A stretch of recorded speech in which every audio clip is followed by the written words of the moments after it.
Buckle up, boys. Time to go to work.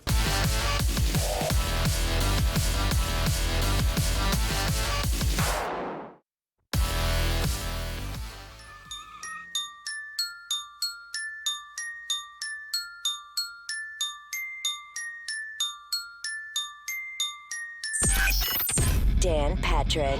Welcome to the Dan Patrick Show. Let's just have the Yankees play the Dodgers tomorrow. Yeah. Go straight to the World Series and forget about this other nonsense and weirdness. Bringing you the biggest guests and best interviews. Can the commissioner exhale? No, I don't think so, because there's a $1 billion pot of gold at the end of the postseason for the owners from TV money. More than 60% of national TV money comes in the postseason, so they need to get not just to the end of the regular season, but really to the end of the postseason. Just stepping out of line a little bit jeopardizes everybody. We got to be better, guys. Broadcasting from the Mercedes Man Cave. Clayton Kershaw pitches like that. Dodgers are going to the World Series. Dodgers are going to win the World Series. This is Dan Patrick. Welcome to the program. It's hour one on this Tuesday. Dan and the Danettes, Dan Patrick Show. Mike Tyson joins us a little bit later on. The Chargers defensive end Joey Bosa, the Lakers guard Alex Caruso. And you can join us as well. You can email, tweet, dial us up. Marvin there to answer your calls. Say good morning to Chat Row. Tyler, the moderator. You can watch on youtube.com/The Dan Patrick Show. And, of course, our radio affiliates, numbering 362 around the country. A Season on the Brink was a popular book on basketball coach Bobby Knight. It was written by John Feinstein. But it would probably be the perfect title for the 2020 baseball season. This is truly a season on the brink. Things feel really shaky. Now, you had the Marlins COVID outbreak last week. The Cardinals stepped up this week. They're the story. Their series against the Tigers postponed because 13 members of the organization tested positive. I love that baseball's back, and the league should be in great shape with the Yankees and Dodgers looking like they're the two best teams in their respective leagues. But 2 weeks in, it's hard to enjoy it because it feels like this is not day to day, it's hour to hour, where you're just not quite sure. I don't know how close the commissioner was to shutting down baseball after what happened to the Marlins, and now with the Cardinals. And maybe, those are the two hiccups here. I said at the time when the Marlins happened, maybe that's your hiccup and baseball will learn from it, the players will learn from it, and then you have the Cardinals situation.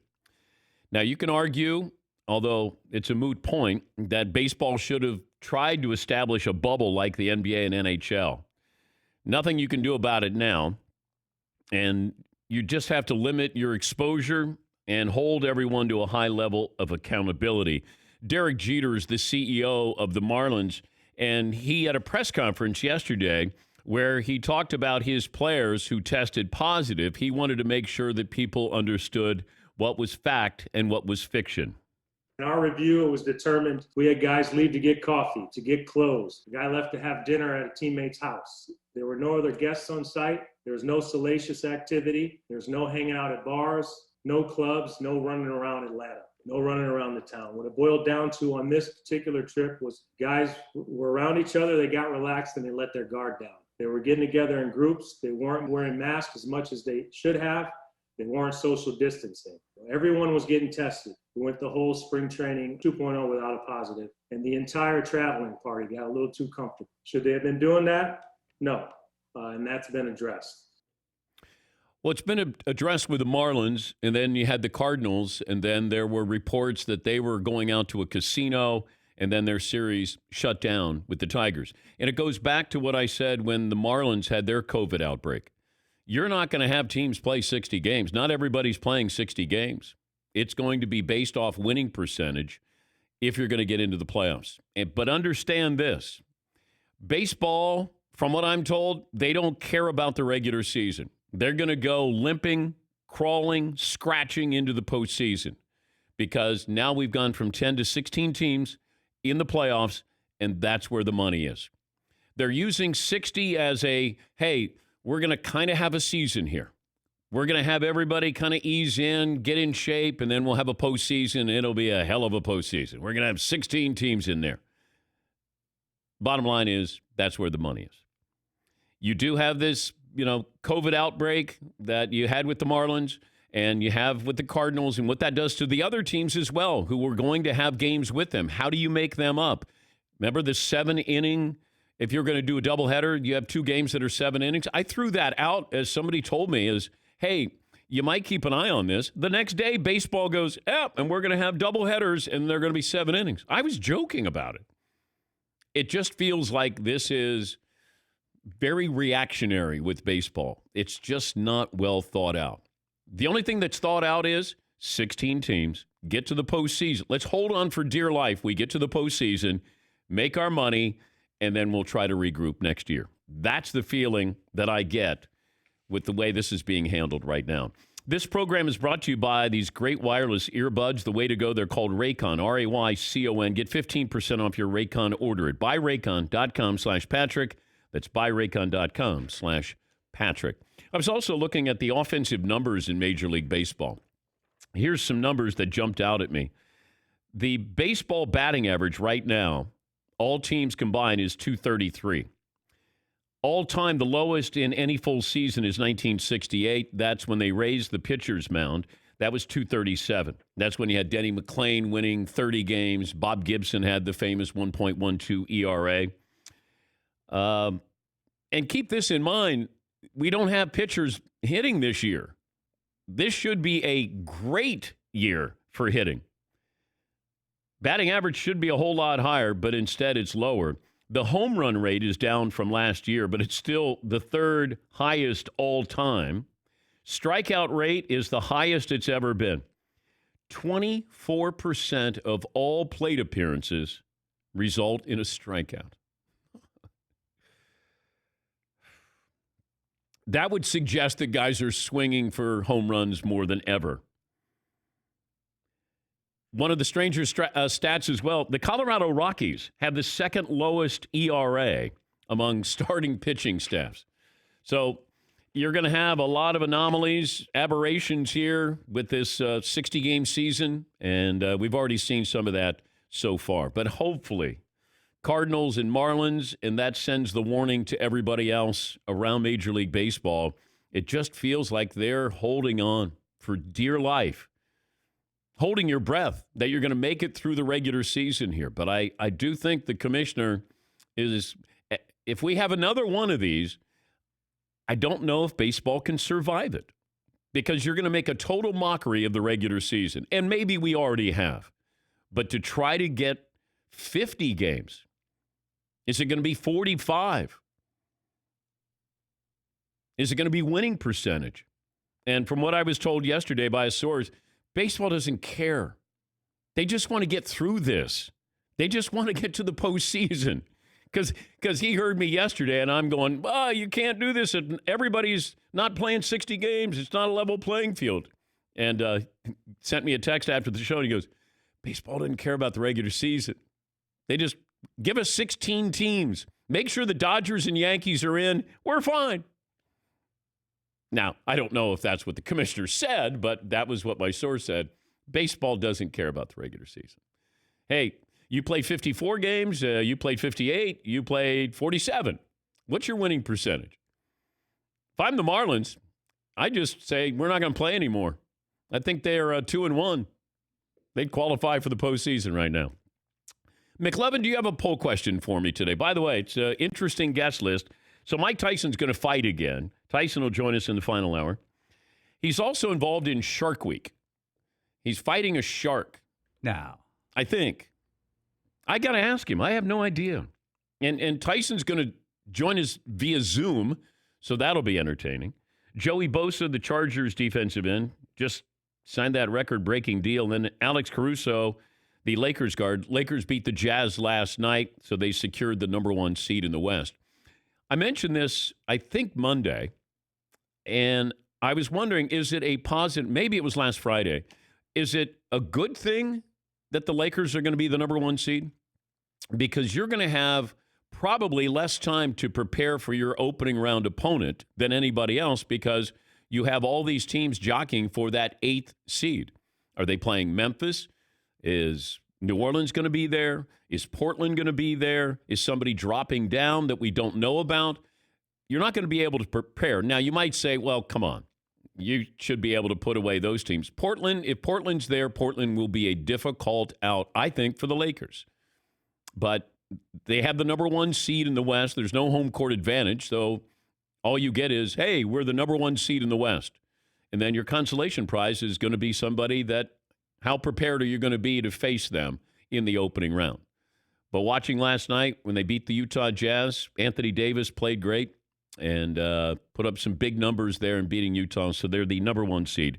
Caruso will join us coming up a little bit later on. Rockets Trailblazers coming up tonight. That is spicy. The NFL sets the opt-out deadline. That'll be on Thursday. Now, this has been going back and forth, but it feels like every week the NFL and the NFL Players Association is signing a new contract, or there's an addendum to a contract. And now your deadline, if you don't want to play this season, is going to be Thursday. We've yet to see that marquee name say, I'm not going to play. Now, the Patriots have quite a few players. Obviously, that'll hurt their depth. If an offensive lineman or defensive lineman bows out, nobody's really noticing. But if you have a wide receiver, running back, quarterback who decides not to, then that'll get headlines. But Dante Hightower not playing for the Patriots, that's a big deal. Now, he's not a marquee name, but that's a big deal. And I think if pro football is able to get past Thursday and you don't have any marquee names, they'll feel pretty fortunate, I think. Like they dodged a bullet here. McLovin, what do you have for me today? So how big is the asterisk for the 2020 Major League Baseball season? Big, huge, so overwhelming that they shouldn't even go through the World Series. And I'm speaking as a Phillies fan because the Marlins screwed their season and they finally get back and they have to play Garrett Cole last night. How is this fair? If the Phillies win the World Series, is there an asterisk attached to this? None. Okay. That is hard work. Exactly. See? That is not happening, by the way. Yeah, that's probably not going to happen. But it feels like the competitive balance is really moving. I think your best teams are still going to be your best teams. But, it's unfortunate that you're not going to have even a true 60-game schedule. Like, we had problems with 60 games. Then all of a sudden it's like, I'll take 50. I'll take 40 because that's baseball's mentality. And I'm not going to be a stickler for details this entire season. Sports has an asterisk attached to it for 2020, not just baseball. So I don't like it, but I have no other option here. Who am I complaining to? Yeah, McLovin. I'm going to respectfully disagree. Okay. I think the NBA does not have an asterisk. The competition's amazing. It's even better than it was before they got to the bubble. Sports has an asterisk. Right, but the entire season of how we've had to adapt, the players, they're in a bubble, all of those things. It's not a negative that there's an asterisk there. It's just, make sure you remember what this was all about. 50 years from now, people are going to go, wait, what happened in sports? Wait. Basketball went into a bubble? That's why I'm saying there's an asterisk because we've never seen anything like this. And it just denotes a crazy season. I've said before, if the Lakers win a title this year, that counts as a title. And you don't have home court advantage. It's even tougher to do what they're doing. Or if the Bucks win it. And if you win the baseball season, okay. If you're playing less games than somebody else, yeah, are we going to go, it's not going to be an asterisk like the Astros had, but I think we're going to look at it and say maybe not legitimately, maybe a little less. Yes, McLovin. But wouldn't it be fair to put NBA and MLB into two different categories? Like you can't put an asterisk. It's totally different. I feel like the non-bubble sports are so different than the ball. The NBA is doing everything right, and there's definitely not an asterisk. It's the best basketball we've seen. But McLovin, I'm not attaching it to the NBA season. But MLB does get it. Yes, they do, because I don't even know if they're going to finish. How about we do that? How about we wait until everybody's done? Can we finish 2020, McLovin? Will you allow me to do that? I'm just mad about the Phillies. Yeah. But good luck with that. What do you think of the quality of NBA play? I'm not going to complain. I'm fine with it. Guys don't look like they're in great shape. Zion doesn't look like he's in great shape at all, but he was impactful last night. And I can't help but think back to the game against Utah when they opened up the season. If you're on a minutes restriction, use him in a situation where he's going to be more valuable. And 3 minutes, 4 minutes, 5 minutes, 3 minutes, and then you lose the game, a close game to Utah Jazz, you could be 2-1 right now. And you beat Memphis last night. That's who you have to beat. And Zion looked really good last night as far as the numbers. He doesn't look in shape. And that's the only thing that worries me is now you go, hey, we got to have him out there. Hey, looked okay. Played 25 minutes. If you're gonna have a minutes restriction, then stay with the minutes restriction. I'm fine with that. But I don't want the coaching staff or front office to go, why don't you put him out there a little bit? Hey, he's playing well. Keep him out there.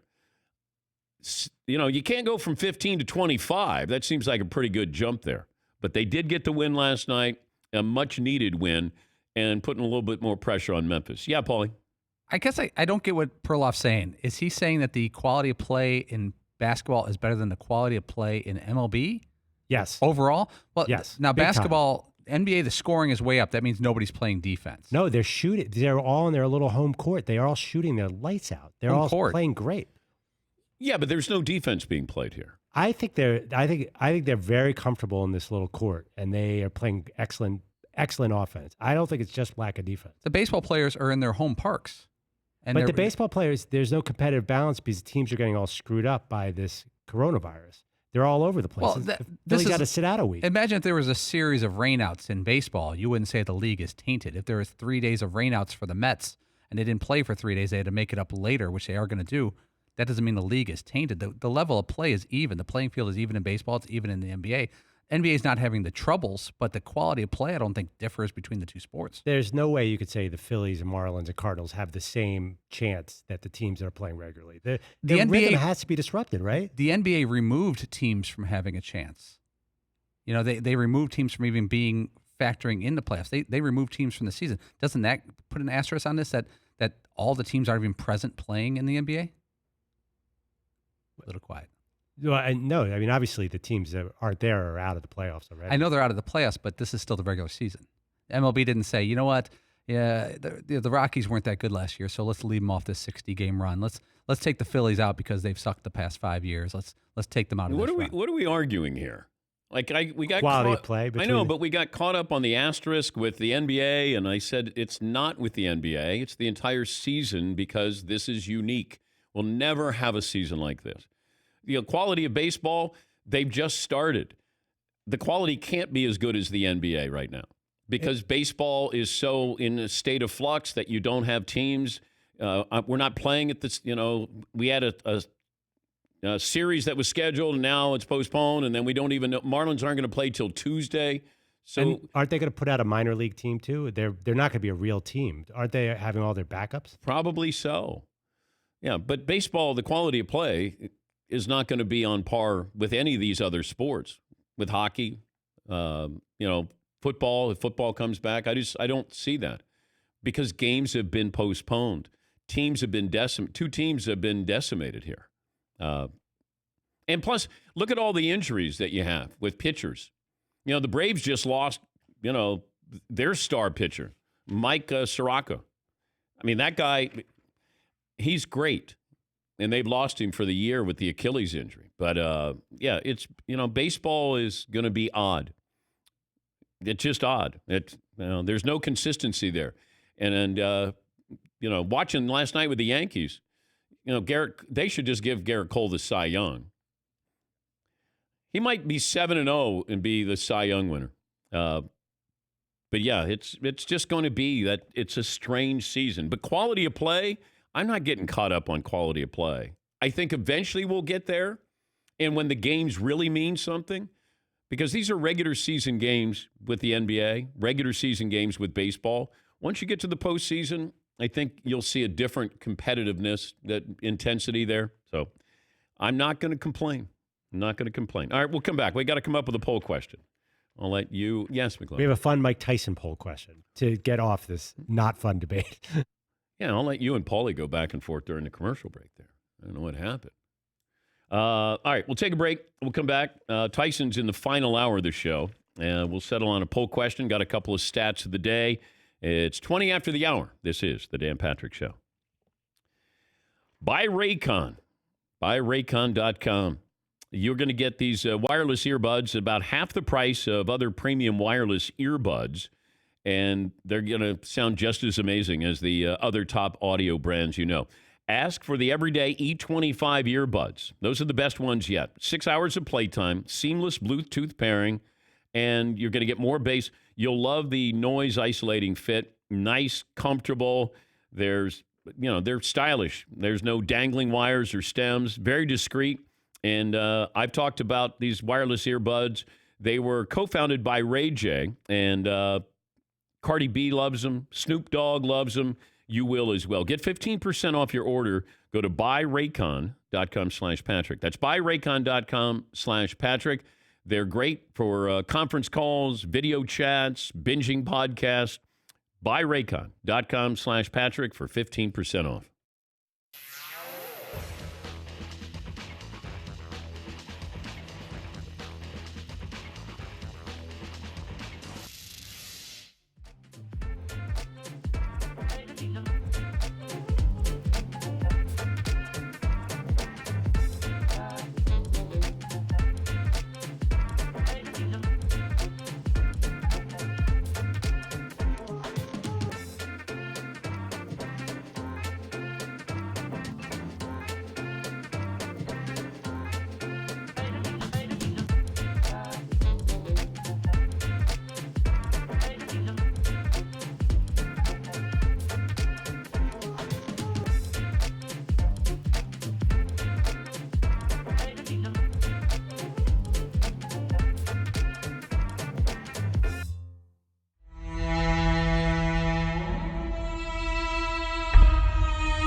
This is to pay up on the bet. Shower of shame. The Cleveland Browns beating the San Diego Chargers. Seton and Paulie and Fritzy have already gone in the shower of shame. Now it's McLovin's turn. Do you guys want to guess what the liquid is above McLovin's head? Which you can watch on NBC Sports Network or DirecTV, the Audience Network, channel 239. Cheese, like a Philly cheesesteak, like some kind of hot cheese. Like hot cheese, okay? McLovin's, one of his favorite dishes is lobster bisque. He would love a lovely lobster bisque poured on him. Would have been good to know that a couple hours ago. Oh, see, I was going to go on the salad dressing. A salad dressing. Oh, balsamic. Balsamic salad dressing. You're all incorrect. All incorrect. The executioner is Mario. The shower of shame. That's tomato juice.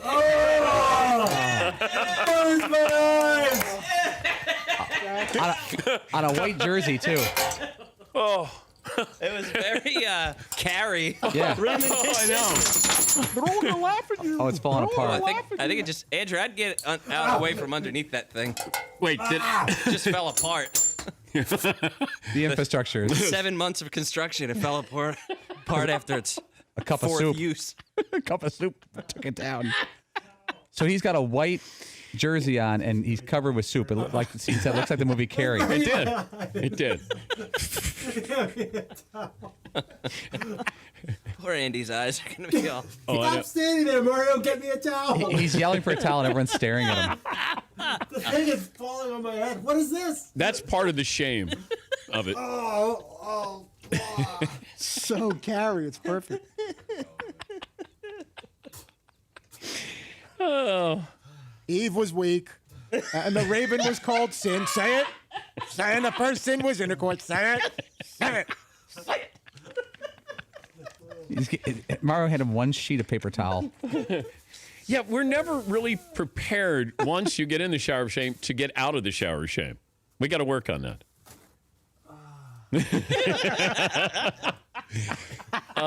Shower of shame. Good stuff.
Have you ever wanted to make a podcast?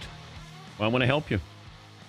I want to go into business with you. I started this. It's called the Next Great Podcast Contest. You go to nextgreatpodcast.com. You get details there. Submit your pitch, and then we're going to select up to 10 semifinalists and give you $1,000 each to produce a pilot episode for a podcast. Doesn't have to be sports. It can be on anything. And listeners from around the world will actually vote on their favorite podcast to decide the next great podcast. And I will be with you. I'll be in business with you. Nextgreatpodcast.com, and I hope to work with you. All righty. This might not seem like big news, but it is. It will be big news coming up next year at the NFL Draft. The University of Minnesota wide receiver Rashad Bateman announced that he is foregoing his final year of eligibility at Minnesota to focus on prepping for the 2021 NFL Draft. Let me refresh your memory on this kid. Third-team All-American last year, first-team All-Big Ten, Big Ten Receiver of the Year, considered a first-round draft pick.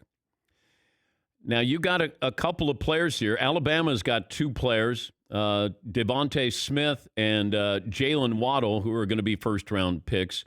Rashad Bateman, Justin Ross at Clemson got injured. You got Jamar Chase at LSU. This has the makings of being a great, and we just had a great receiving draft this past year. But Minnesota hasn't had, I don't know the last time or how many first-round draft picks they've had, but Rashad Bateman is the real deal, and he's deciding he's not going to play this year, and he's going to prepare for the draft. All right, McLovin, what's the poll question we're going to go with? That's an interesting question. If you were a top NFL prospect, say even a quarterback, would you play this year or would you just shut it down for the draft if you think you're already graded at a first round? I don't know what's going to happen. And there's part of me that would say, you're with your team, so you play. But if I'm getting advice from somebody saying there's no reason to go out there and play, and I think you're going to see a few more players do this. I don't know if this is going to be, we're going to open, the doors and it's going to be a tidal wave here. But now he can sign with an agent. He can start to work out, and he's going to get paid. I'd have to know a little bit more of where we're going with this if I want to risk this. But I think you're going to find some players who are just going to say this isn't worth it this year. Yeah, McLovin. Is it a little like the bowl game thing, like Nick Bosa sitting out, or Christian McCaffrey? Yeah, it might be. Yeah, might be. Yeah, Paul. I was thinking the opposite. Remember, 4 years ago, we were in a tizzy when Christian McCaffrey skipped the Sun Bowl, an exhibition event, just to be ready for the draft. Now we have players leaving before the season starts. Nick Bosa left halfway through the season. I had no problem with Christian McCaffrey sitting out a bowl game because it was a meaningless bowl game.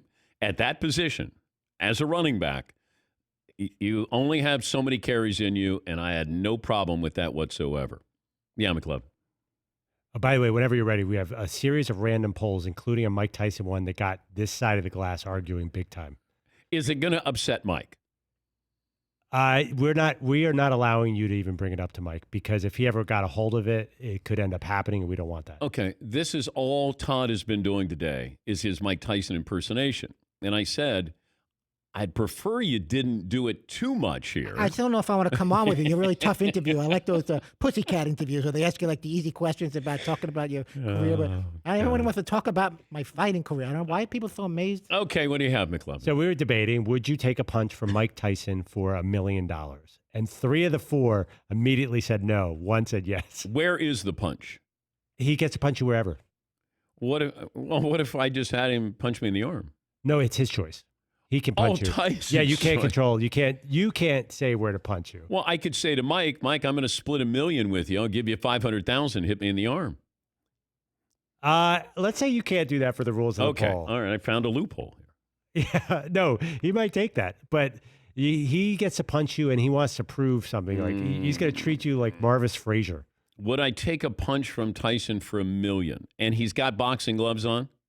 I'll give you boxing gloves. Oh. The normal kind, not the 16-inch, 12-inch boxing. 16 ounce. What it's whatever. Yeah. Those would be 6. I'll give you 16 inches. Those are those big ones. I would be fine with that. Wait, I'm changing my answer now. Yeah. Wait, can you guess which one said yes? Paulie. Yeah. Yeah, Paulie, definitely. Yeah, Paulie. Absolutely. $1 million. He's going to hit you. He's going to knock you unconscious, so you really won't feel the pain.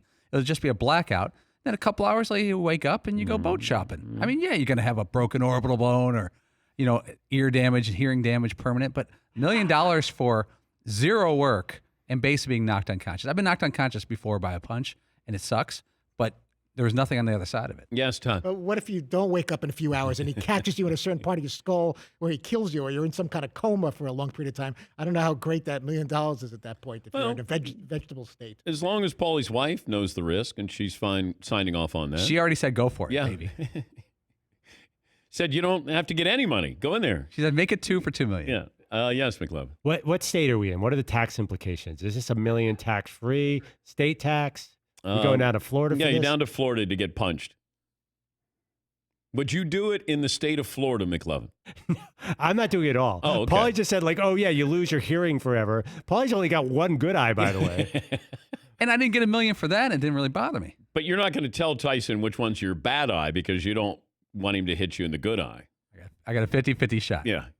Seton? No. I would do a lot of things for $1 million, but I don't know that that's one of them, actually.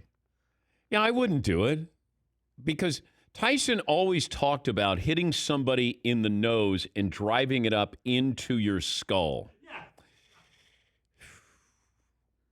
Nah. I'm good. I'm not going to get my boat. I'm good with that. I'd rather be able to not have a boat and just have a normal life than to have a boat and me talking like, hey, you got a nice boat. Yeah, how'd you get it? I don't know. Nobody can hear you mumbling over the waves. Just hit those horns. Honk, honk, honk. So what happened to him? I didn't realize I was going to scramble you. Yeah. That's how Paulie's going to sound. Get Tyson to hit him. Hey, Paulie, what do we have on the rundown today? It's like after 12 years of Paul challenging people to wrestle and tackle and all that, this is the one that finally goes wrong. Yeah. Yes, McLovin. Well, the next logical question in a poll we've done before off Tyson, would you get a face tattoo for $1 million? A big face tattoo. Remember when Mike did it and we went, oh my God, what's happened to Mike? And now look at the number of people who do face tattoos. I saw where Cindy Crawford's son has a tattoo under his eye. I think it's, I misunderstood. He put misunderstood under his eye. Post Malone with all the tattoos he's got on his face. Yeah, he's going big. Yeah. I love seeing the updates on his tattoos because he's like, I would just love to know the process of where he's like, I needed this big battle axe on my face or whatever he's got, and you're like, yeah, what was this decision there? There probably wasn't. What happens is always know what you want before you go into a tattoo parlor. Because if you go in there and start looking through books, you're going to end up with something you're probably going to regret. I'm not saying, I'm just saying. Yeah. Hey, whoa, look at that. No. I need this toad sitting under a mushroom. I need this. It's perfect. Yes, McLeod.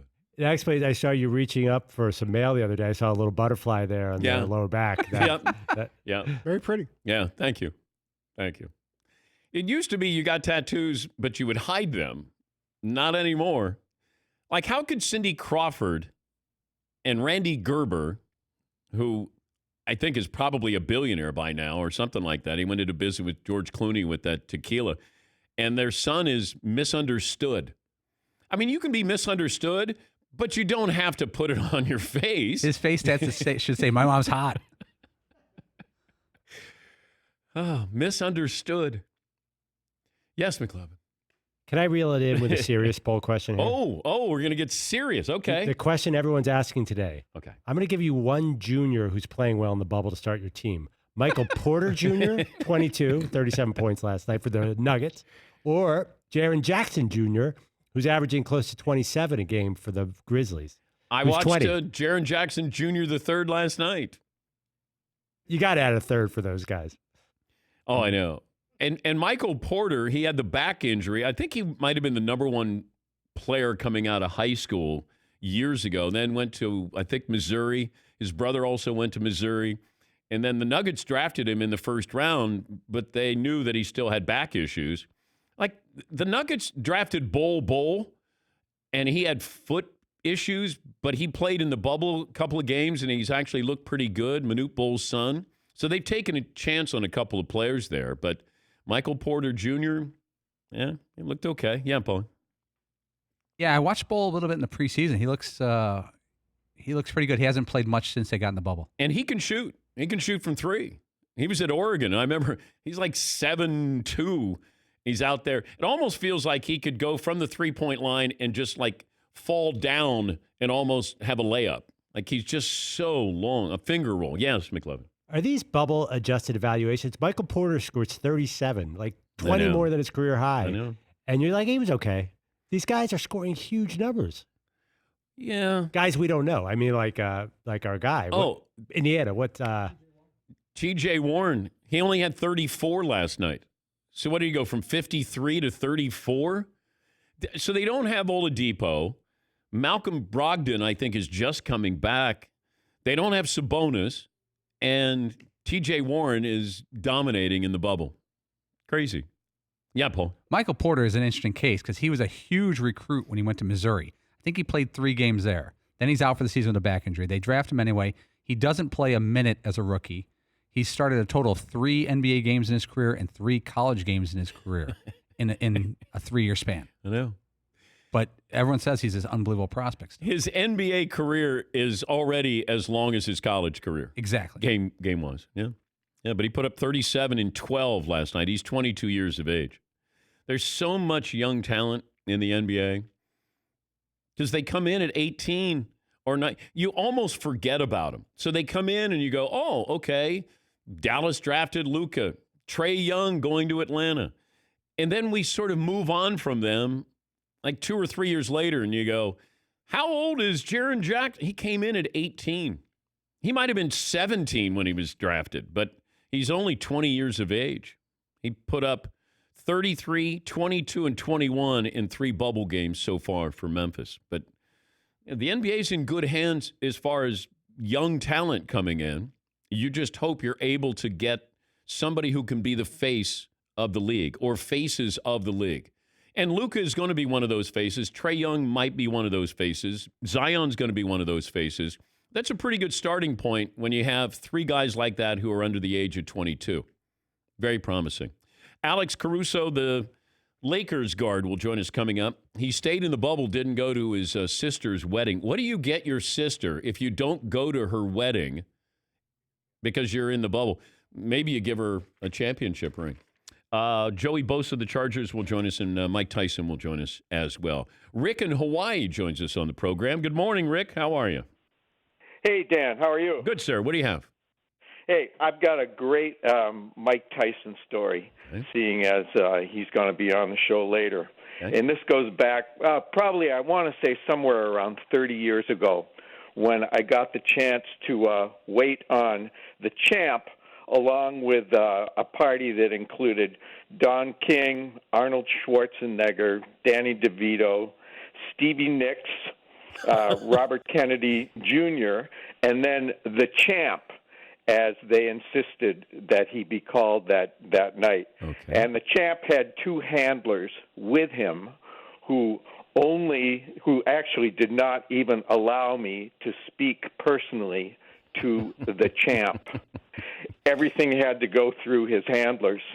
And so Rick, it's okay to call him Mike or Tyson. You don't have to call him the champ anymore. It's okay. Like, don't worry about your safety. Well, back then, believe me, my safety was in danger because they insisted that he just be referred to as the champ. So when it came time to order dinner, everybody was ordering, and when it got to the time for the champ to order, all he wanted was a double Caesar salad. Maybe he was in training or something. So I figured I would bring the champ a Caesar salad as a first course, and then bring him another Caesar salad as his second course.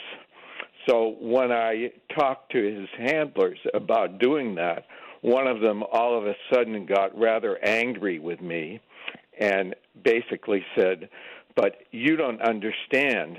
The champ wants it now." He wants it all now. So while everybody was having their app, I just brought the champ his double Caesar salad, which he promptly ate. Well, thank you, Rick. I was hoping somebody was getting punched. I was hoping a little bit more, Rick, and he ate the double Caesar salad. The irony is it's almost dinner time after the story finished. I thought maybe Stevie Nicks of Fleetwood Mac was going to be involved in this. A lot of name dropping. Yeah, and the story I got went Danny on. DeVito in there, and it ends with he ate the double Caesars. No! And then I brought the dessert. Fritzy just critiqued someone boy. for a long story. How sad is that? That was very long. I said no croutons. I don't know why he puts the carbs. I don't need the carbs before a fight.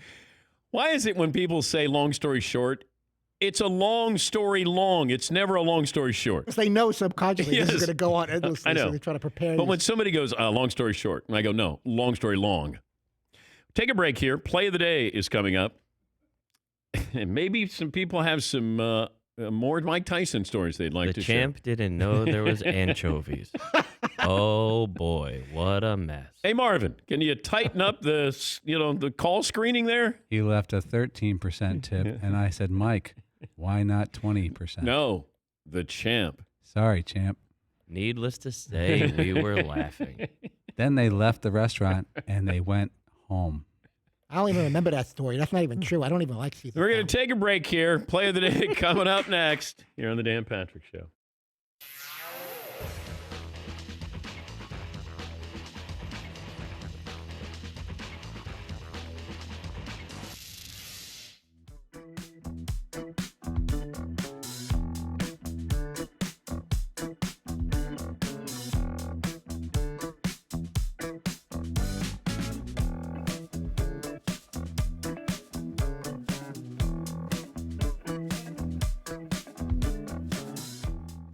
Couple NBA clips from last night. Now, here's an interesting one, Ja Morant, but what's more important than the clip is look at the uniforms. Go over the top. And then watch the fun he has coming back. His teammates are having a good time. And he's like, look at how graceful I am. With more energy. More importantly, that uniform, everyone on Twitter last night said, man, look at the Grizzlies wearing their old uniforms. How cool is that? How great is that? They crushed these uniforms when they came out. People said these are some of the worst uniforms in NBA history. But now when they come back, they're cool. What is that? It's like 70s baseball. We hated those uniforms. The And now they're Padres, the we coolest things Everybody ever. hated that Pirates hat, and I'm pretty sure that everybody I knew hated the Buccaneers uniforms. Yes. The creamsicle. Oh, Hated creamsicle. them. That was a joke. Everybody hated the Astros sunburst. Maybe we're just so happy to have the NBA back, and it's No, but that and they're not a laughing stock anymore. So all of a sudden Mhm. it becomes a little bit more palatable because they're I don't know what it currently is, in the but playoffs. these uniforms got crushed back in the day, Yeah. back in Vancouver. Dan, here's another one for you. Here is your buddy and one of our fine guests, Doris Burke, dropping a little jab. I do like being right. Ask my ex-husband. Happens every time. Boom. Keep listening. X. There's a reason it's X, huh?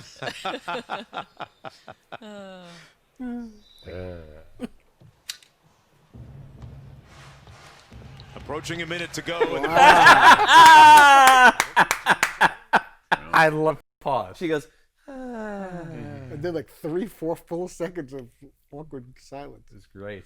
Dang. It's almost like she's reading a text from her ex there during that brief pause. We may have to have Doris on. She's funny. A lot of people like that one last That's where you send an emoji back to her, like eyes wide open, Love her. or just the ear.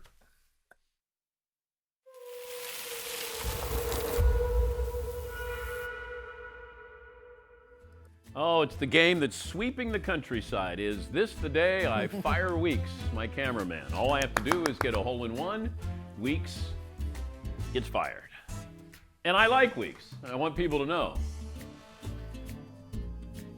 And then if we fire Weeks, then we'll do, is this the day I fire Tyler? And then we'll do Mario. Clean house. But the way I've been swinging the club, I don't think anybody's in jeopardy.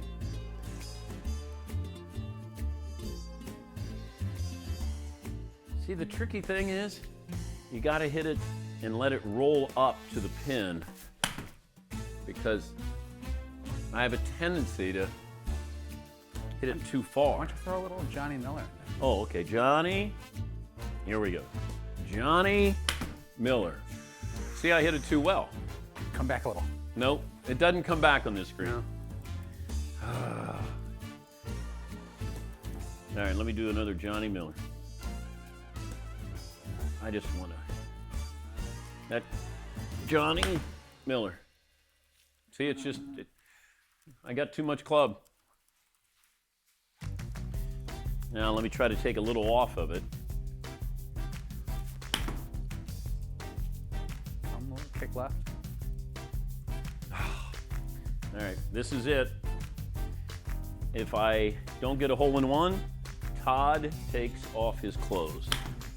If you don't get a hole in, Yep. it's a very unreasonable. Todd's gonna get naked. Gotta lose 30 pounds for whatever. Johnny Miller. Weeks gets to stay employed again for another show. Damn it.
Play of the day. Left side, got it! They're gonna play it and play it. This is the play of the day. Check this out. Milton goes to Horford. Horford back to Shake.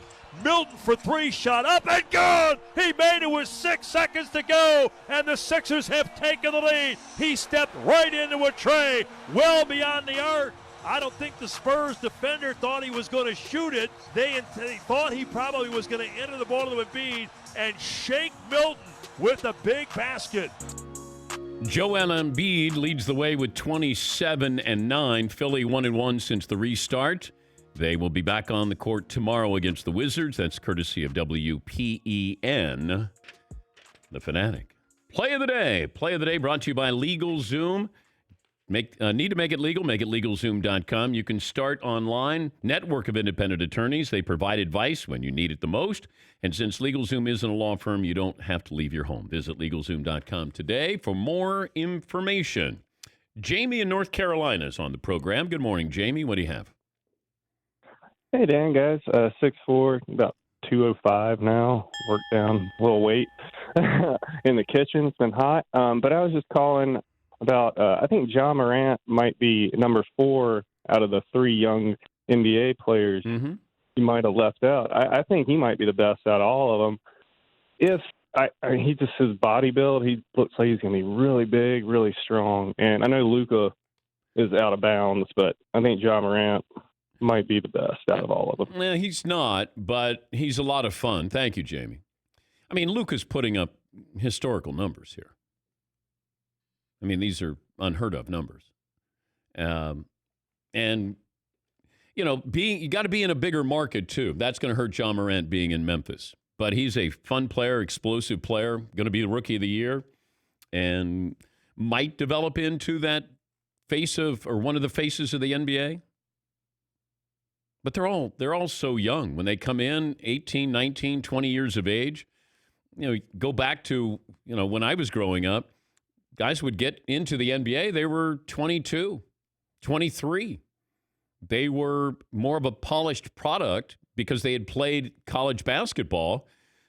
You know, a lot of these young kids, they're coming in, they're learning to be a pro. They're learning to have a polished game because they've come from AAU 1 year in college at the most and coming right in. And it takes a while. It took Garnett a while. It took Kobe a while. Those are two of the greatest players of all time. And you look at what they did their rookie years. Look at what these kids are doing their rookie years. I mean, Zion's rookie year, he's averaging 23. Garnett, 8 points his first year. You know, Kobe was coming off the bench. These guys are putting up incredible numbers at young ages. Yeah, McLovin. There was a funny thing in that Grizzlies-Pelicans game, how many Duke players there were. It was Grayson. Grayson Allen came in, and I went, there he is. He's played great, apparently, really effective. He was covering J.J. Redick. It was like, you know that meme where Spider-Man's looking at Spider-Man? They're the same. No, they're not the same player. But people on Twitter were noting that the most likable guys, Zion, Brandon Ingram, J.J. Redick, are all out of Duke. Where's the bad Duke guys? Well, people didn't like J.J. Redick at Duke, but they've changed. I don't know what happened with that. Because I think that people thought, okay, they hated Duke, and J.J. Redick was the face of Duke, so you know, by proxy, you just hate J.J. Redick. He's one of the greatest shooters ever. And his ability to shoot when he was in college, like when you make shots and you're not even sure if it went through because it didn't touch anything. He was one of the purest shooters in college I'd ever seen. And you get to the NBA, and then we kind of move on. We go, oh, where's J.J. Redick? Oh, he's getting some minutes here. He's made the playoffs every single year he's been in the league. He's a great shooter and has become he's had a very good career. I don't want to say great. He hasn't won anything, but started out slow and then kind of found his rhythm. I don't think he ever made an all-star team. Yeah, Paul. I think we like J.J. Redick now because he reminded us when college basketball, the player stayed for more than 10 seconds. Even though he's not that old, he played in early 2000s when guys stayed even 2 years. Yeah, there's always been that run of players, and then all of a sudden, and I brought this up last year, I said, America's embraced Duke. And who would have thought that would ever happen because of Zion Williamson? Like, you didn't root against him, but it felt like if it was Christian Laettner, J.J. Redick, can run down the list, Greg Paulus, Woj. The worst. Slapping the floor. Why do you hate Woj? I hate all those guys. Shire, throw them all in there. John Shire. They're all so overrated. Shire face. Seton gives us Shire face. John Shire. All right, Alex Caruso, the Lakers guard, will join us coming up, and Joey Bosa. All of that next hour.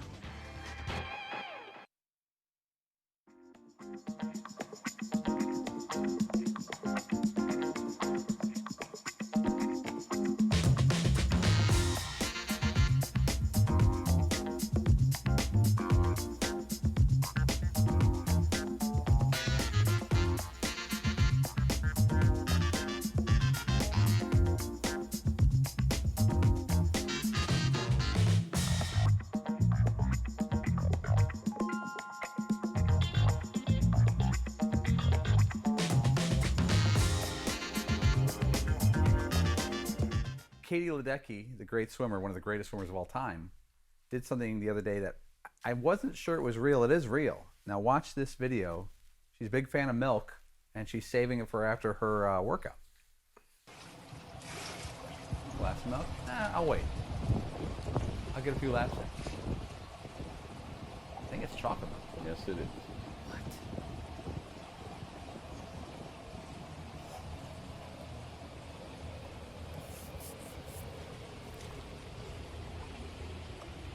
I like that she starts to pick up speed.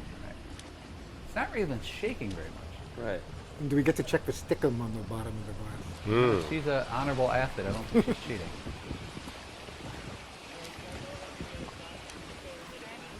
It seems Not possible. Oh, you know, because what the cap is rubber. Yeah, but her head does move. Yeah.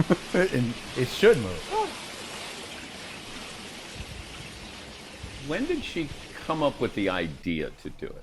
I don't know. Like, at what point do you say, I'd like to swim with milk on my I think it's some type of promotion to get kids to drink more milk, and it's working. Because I sat there with my mouth open for like half an hour watching this video, trying to figure out how she did this. What happens if that drops in the pool? Do you have to like clean out the whole thing? Oh, you mean like a Caddyshack situation? Is that what you're Yeah, talking like, you about? know, like if you were to dump a full glass of milk in a pool, Right. what do you have to do? I think what the chlorine infiltration system. And we're supposed to attribute her balance because she drinks chocolate milk. That's why she's able to do that. That could be basically any drink. What's that got to do with wanting to drink chocolate milk more because she could balance I think the she's glass trying to of get any young beverage. kids to drink more milk to help their bones and teeth. Yeah, but that, I'm saying it's more about that she can balance a glass If it of was liquid Mountain on her Dew, head. would it be more impressive? I said I don't know why specifically that would make even a kid go like, oh, I got to have chocolate milk. Well, if I could be, I think the thing is to convey she's one of the great athletes in thinking. recent history. Why don't you just enjoy it? Why, instead of she just. Why don't you just? I'm questioning. Just Well, how about this? Right? I'm questioning the shape of her skull might If be she flat didn't over do there. that, would we be sitting here talking about chocolate milk today? That's a good point. That's kind of mission But you can accomplished. talk then. about chocolate milk doesn't mean you're going to buy it and drink But it. maybe then when you get home today, somebody might be like, you know what, I could go for some chocolate milk, and on their way home from work, Did they you stop ever and get some chocolate milk? Did you ever After buy? seeing Katie Ledecky That's bounce the way on her head. advertising works. When you were a kid, did you ever buy a product because an athlete pitched it? Yeah, probably.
buckle up, boys. Time to go to work.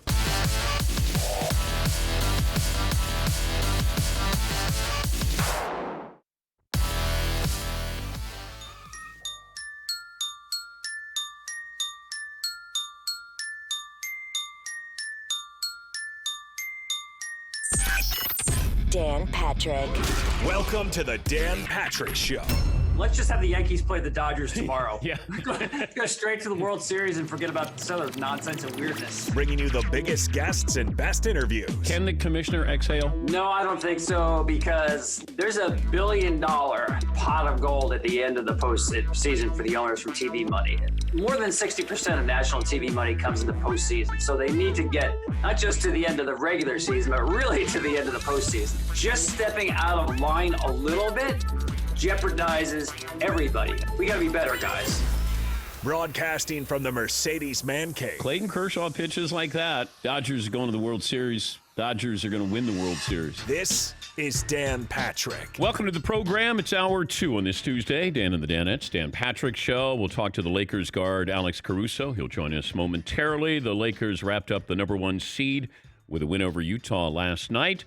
Joey Bosa, the Chargers defensive end, will join us later on. And Mike Tyson will join us in a little more than an hour. Watching a lot of basketball last night. You got Rockets-Blazers coming up tonight. Your phone calls are welcome, 877-3DP-SHOW, email address, dp@danpatrick.com, Twitter handle @DP-SHOW. Say good morning to our radio and TV partners. McLovin, the poll question before we get to Alex Caruso of the Lakers. It's hard hitting, as you would say. Would you take a punch from Mike Tyson for $1 million? 58% of our audience is crazy and said yes. Let me start there with Alex Caruso. Would you take a punch from Mike Tyson for $1 million, Alex? There's 58% of your listeners that are lying to themselves. There's no way. No chance. Have you ever taken a punch? I think the last fist fight I was probably in was maybe 3rd or 4th grade, so not in a while. I tend to stay out of those scuffles, but I weigh my mental health in dollar amounts. It's a lot more than $1 million. Have you ever taken a charge in the NBA that you regretted, where you just said, "Oh, this is going to hurt"? Yeah, there's been a couple on some bigger guys. I took one last night, even on a guy named George Niang. I just don't weigh as much as these people. You know, I look small on TV. I feel pretty big compared to the average human, but out there, I'm the smaller one. Who came up with your nicknames? You got a few nicknames. Yeah, I got like an encyclopedia of them. I would say mostly Lakers fans. Just over those 2 years on two-way, they kind of started, and then really this year they kind of just took off once I was there full time, and they got to see me firsthand. What's your favorite one? Probably the Caruso one, just because of the play on words with the name and the lake show. It's kind of destiny. But Bald Mamba, and Bald Eagle, you're okay with those? Yeah, I mean, what are you gonna do? I mean, nickname's a nickname. It doesn't sound like you're okay with those two. I mean, what are you gonna do? I can't pick my own. Fire Dragon or something like that. When did you know you could play in the NBA? I feel like those 2 years on two-way, those first 2 years I was on two-way contract with the Lakers was when I kind of figured it out. I would get playing time here and there based on injuries or bodies that were down. Just the minutes I was out there, I would have a couple plays here or there, string together a couple good possessions, and I was like, oh, okay, I can do this. And then the more and more I was out there, I just get really comfortable. You know, you catch up to the speed of the game, and then things start to slow down for you. When has LeBron ever yelled at you? I don't think so. Oh, that's pretty good. Yeah, I think that's a good thing. I tend to hold myself to pretty high standards. So most of the time, if anybody needs to correct myself, it's usually me yelling at me. What was your welcome to the NBA moment? Feels like everybody has one, good or bad. I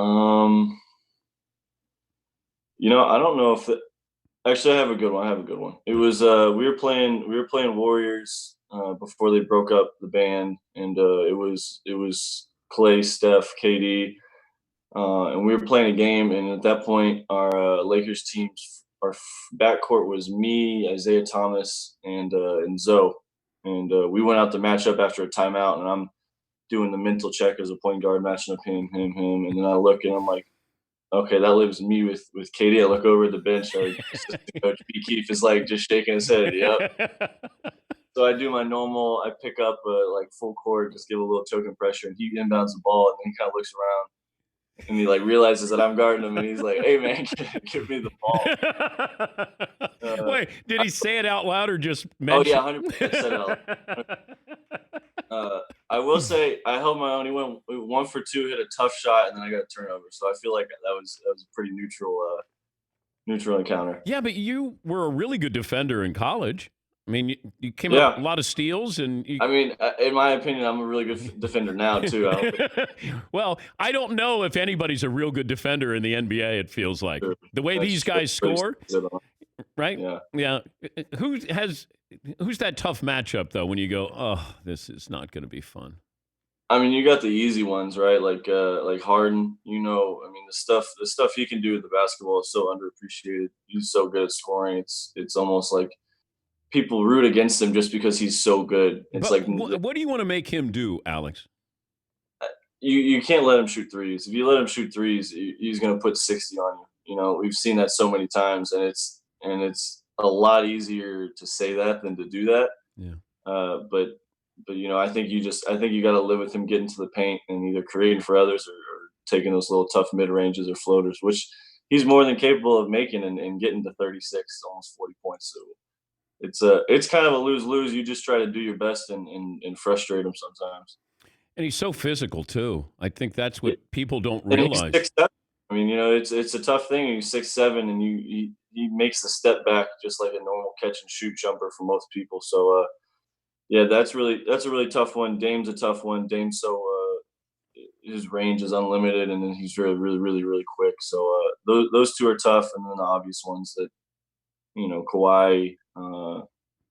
Even Paul George. I mean, most of these guys that are tough to guard, they're the ones that can shoot from 30 feet, but also take you to the rim. Who talks the most to you? I really don't hear too much jabber. At least not towards me. I'm not a trash talker myself. Once about halfway through my college career, I kind of dialed back on that, because it was slowing me down. I didn't have a very good mental edge on people when I was trying to talk trash. I'm not a guy who can perform and do that. So I'm a hype my teammates up and stay in my lane kind of person now. He's Alex Caruso, the Lakers guard. He is partnering with Small Stars, and it's they have a new short that came out, Taco Tuesday, where his Small Stars teammates join him for a weekly meal in fun. The shareable video here. Explain what you're doing with this.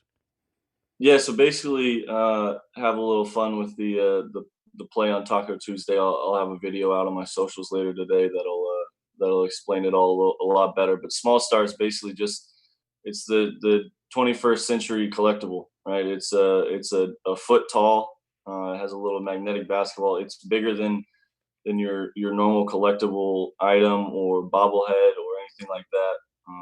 I have a couple of them that they sent me, and when I first took it out of the box, I was surprised at how big the actual collectible was. But it's just a really, really cool way for basketball fans of the NBA. You see your favorite player, AD, Bron, I think Dame and Giannis are the other ones that they're starting out with. Just a really cool thing to kind of show your fandom. I want the Caruso bobblehead doll. We're working on it. I'm crossing my fingers. We might get one done. Now, does LeBron know that you've hijacked Taco Tuesday? I don't think he did. I think I borrowed it. I wouldn't say hijacked. Well, I'm going to leave that up to you when you tell to LeBron, because technically his collectible was at dinner, so it's like part of him was there too. So we got the release basically. You missed your sister's wedding because you, of course, were in the bubble. What do you get your sister when you miss her wedding? Championship. There you go. That's what I said. That's the only thing I can do to repay that, right? Yeah, that's the best gift you can give her.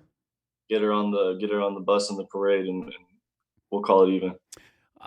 Could you answer this honestly, even though you're his teammate? If I said, who's the MVP of the NBA this season? You kind of loaded that question, huh? I would say LeBron. Well, okay, if I took LeBron off the ballot, then who is? If it's not LeBron, I think it'd have to be Giannis. Okay. I think Giannis is a phenomenal player. You know, the stuff he does night in, night out. He's the mismatch. I think that's the way the league's going, where you have a big 6'9" to 7 foot wing or post that can handle, shoot, get to the rim, play make. I think that's what the league's turning into. You see it. We got two of them on our team, in AD and LeBron, and that's a luxury to have. But every team has to have one now. You know, and he's doing it at the highest level. And LeBron at his age, and I had Damian Lillard on a couple of weeks ago, and he said he's still the MVP. You know, he's not what he once was physically, but he is so smart. What is it about him that you're on the floor with him that he has this basketball IQ that's through the roof? I've always prided myself in having a basketball IQ where I've been a real heady player and I can kind of see plays develop before they happen. Being around him and especially him, but also Rajon Rondo, those two guys on the same team, man, it's some of the film sessions and some of the conversations they have in practices or shoot-arounds about how you want to position somebody or put somebody in a certain place on a play. They see stuff on a different level. You know, it's been awesome for me to just be their teammate and see that process and see how they mentally work through stuff. Just because I'm such a basketball junkie, you know, that kind of stuff gets me excited. But yeah, you can't even speak to how he's playing at his age. But then you match that with how smart he is. I think that's how he's able to keep doing it. What's the story you're going to tell your grandkids or kids about LeBron? Probably his work ethic. Probably how that's going to be my pillar as a father is work hard and you can achieve what you want, because I feel like that's kind of how I got to the NBA and how I'm planning on staying here is working through it. And being around him, that dude works more than anybody I know. It's you see him first in the gym, last to leave, he's getting treatment, stuff like that. That's who he is. Have you been invited to his house for Taco Tuesday? We have not been over to the house for a taco. Have not. We've been a little busy. Quarantine. Oh, I know. But prior to quarantine, he had Taco Tuesdays, and you never made the cut. True. Okay. Not yet. All right. I'm gonna cross my fingers. I'm gonna send him a text today and let him know I'm upset. What do you do today? You don't have a game till tomorrow. Yeah, we hang out. You know, I might go hit some golf balls at the range. We got a team meeting late this afternoon, so just kind of find stuff to do. You know, play Xbox with the teammates. It's before we started playing games, I would for sure go out and play a full round of golf, maybe a second one. But you know, we got back to back coming up. I'm gonna dial it back. LeBron play golf? I don't think so. I don't. We got a couple guys on the team that are trying to get into the game. I played with JR a lot. JR is really good. But I know Kuz and JaVale have both told me they want to go to the range. Those are some tall guys out there. I'm worried about JaVale McGee on the driving range, Alex. You'll probably see it in the next vlog. Give the pitch one more time for Taco Tuesday. Let people know about it. Taco Tuesday. So I'm doing the video. It'll be out on my socials later today, and it's just a fun little gab about me and the small stars coming out. My two teammates, Anthony Davis, LeBron James, are these replicas, these ginormous replicas, and it's just a fun video kind of promo in the Small Stars campaign coming up. Well, congrats. It's been a fun ride here, I'm sure, for you, and good luck the rest of the pandemic. I appreciate that. We're gonna have a lot of fun with it. It's interesting, but we're gonna get through it. Thank you, Alex. I appreciate you having me on. That's Alex Caruso, the Lakers guard. Yeah, well, Taco Tuesday. I would have run that by LeBron, I think. Just give him a heads up. LeBron get a little territorial there. Yeah, Pauline. I don't know. Maybe it's the opposite. Maybe he's in business with LeBron because that's a good place to be. Yeah, well, I guess. You could tell that he didn't like the bald eagle and the bald mamba. I don't think anybody wants to. He just turned 26. And, of course, we hold on to dear life with our hair. And to be 26 and you're out there and you're losing your hair and people are calling you the bald eagle. The Caruso is pretty good off the Lake Show. Joey Bosa will join us coming up a little bit later on, and Mike Tyson in an hour from now. Let me see. Sam in Nebraska. Sam, what's on your mind today? Hey, what up, Dan? Hey, bud. 6-5. Oh, got a bad connection there, Sam. Call back. Tommy in Kentucky joins us. Hey, Dan. How you doing? Hi, Tommy. Well, I just wanted to call and tell you thank you. I did get the Callaway golf balls that you sent me. Oh, good. Yeah, way back when I called in on June 8th. Now, explain that when you called in. What was the story you told? Did you get some? Was that where the wife got rid of somebody's golf clubs? I'm assuming it was her husband's golf clubs that she wanted out of the house for. She didn't exactly explain why she wanted them out of the house. I assuming the husband did something he shouldn't have. But I ended up getting a set of Callaway irons and wedges for $15. And whenever I did ask her, well, why are you selling them so cheap? She immediately dived into a series of expletives that I can not repeat on the radio. Thank you, Tommy. Thank you. Enjoy the golf balls. Hit them straight. Hit them. I will. All right. Another little fun fact for you. Okay. I was actually on the course that day on the 5th hole whenever I called in and I told you my story. On the very same day, I'll never forget it, June 8th, by the time I made it around to the par 3 on the 17th, I got my very first hole-in-one. So forever for me, wow. June 8th will go down as a great day. One, Dan sent me some golf balls. And two, I got my hole-in-one. And it worked out. I got a case for my hole-in-one ball, and it was a chrome soft Trouba's ball, just like the ones you sent me, except, of course, yours has the DP logo. Awesome. Well, thank you, Tommy, and congratulations. Tommy knows how to tell a story there. Unlike Rick in Hawaii last hour. And then Mike Tyson ate the double Caesar salad. And Champ said, "Where's my bread plate?" And then Champ said, "I want it now." And that's when the fork fell on the floor. Rick telling a story where he waited on Mike Tyson 30 years ago. He's been waiting to tell that story for 30 years. It's a tough crowd. Yeah. He should have workshopped it. Yeah, Got on the road. Yeah, he should have. He should have said, I got to cut this down a little bit.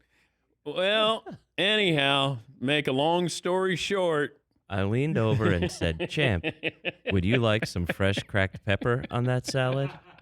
Boy, the look he gave me.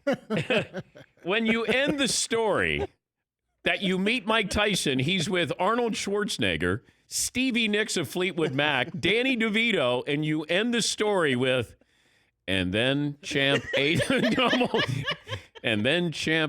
double Caesar salad. And then there's silence, and I'm going, that's it? Rick, you got to help me. Yeah. We'll take a break. It's 18 after the hour. We'll talk to the Chargers' Joey Bosa. He'll join us come up next here on the Dan Patrick Show. A criminal scheme involving nearly 50,000 falsified unemployment insurance claims was discovered by Maryland state officials. The scam adds up to more than $500 million in claims. While it's capitalizing upon those hardships caused by COVID, the fraud involved identity theft. Maryland isn't alone. Other states are experiencing similar unemployment fraud. It's important to understand how cybercrime and identity theft are affecting our lives. Every day, we put out so much information on the internet, and if somebody grabs that information, like your social security number, you're in trouble. That's why it's a great thing that there's LifeLock. LifeLock detects a wide range of identity threats, like your social security number for sale on the dark web. If they detect your information has been used, they'll send you an alert. No one can prevent all identity theft or monitor all transactions at all businesses. LifeLock can see threats you might miss on your own. Join now. Save up to 25% off your first year. Promo code Patrick, 1-800-LifeLock, or go to LifeLock.com. Use the promo code Patrick for 25% off.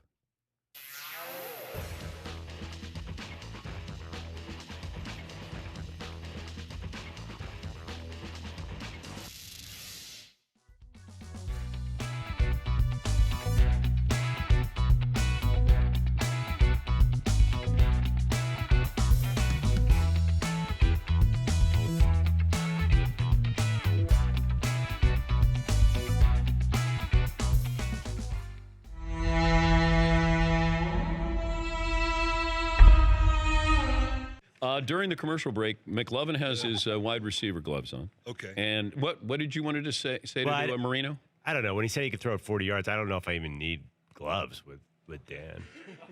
See what's up.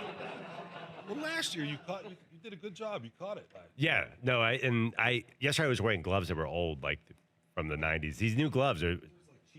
Yeah. That is. That's performance enhancing. Those gloves are performance enhancing, right? All right. If you're kids' gloves. If you're watching on Audience Channel 239 DirecTV or the NBC Sports Network, you can see Dan try to ruin McLovin's life coming up. Dan, I'll do the I'll do my eyes closed. But breathe. I thought you were warming up. You get two more. Wait. That's it. Why was it? Do you want right there? You just had to keep your eyes closed. That's the spongy one there. All right. Okay. Ready? Yeah. Ooh. I can't see with this helmet. But what you get to just hear. No, it goes a little further back. Well, no, but I'm saying is that the key to the quick release? I guess. There we go. Go ahead, Dan. Okay. Throw one. Oh no, I can't because I. There you go. We got to hear. Brady, I'll volunteer to do Brady taught me how to do that. Okay. Eyes closed. We have to do this. Is a tradition unlike any other. Quarterback, we're at the line of scrimmage, wide receivers. And I need an audible this time, all right? I need you to call out the play. Okay, you ready? He's your receiver. Okay. Okay. McLovin, you can come up and be a defensive player. Okay, so here we go. This is this is our favorite. Best quarterback ever calling a play at the line of scrimmage. All right, we'll just call a fade. Okay. Okay, we'll just run a fade. So you got to watch the cameraman over there. All right? It's Trips. Go trips. Are we going trips? Yeah. You guys just run over there because I'm not throwing you the ball. Right. I'm throwing him the ball. Why don't you go over here? Because I'm worried Marino will wind up on me. Okay, are you ready? Yeah. Now I'm the Here we target. go. You're the target. Okay. Go ahead. Make sure he's out of the neutral zone. Get him All right. off sides. Free play. On D4. Go. No. I need the da-da-da-da-da-da. The full thing.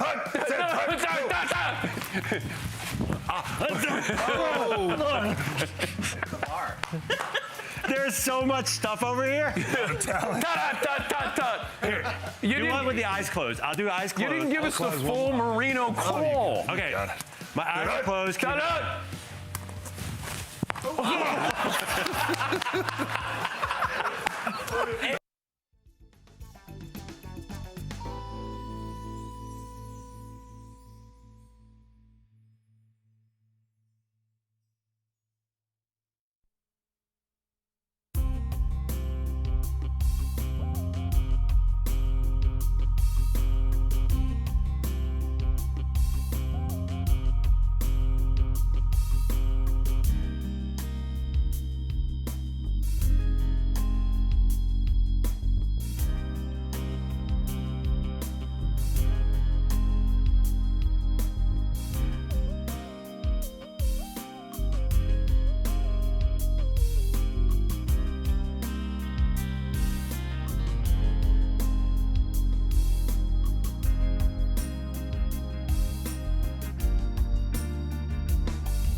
Have you ever wanted to make a podcast?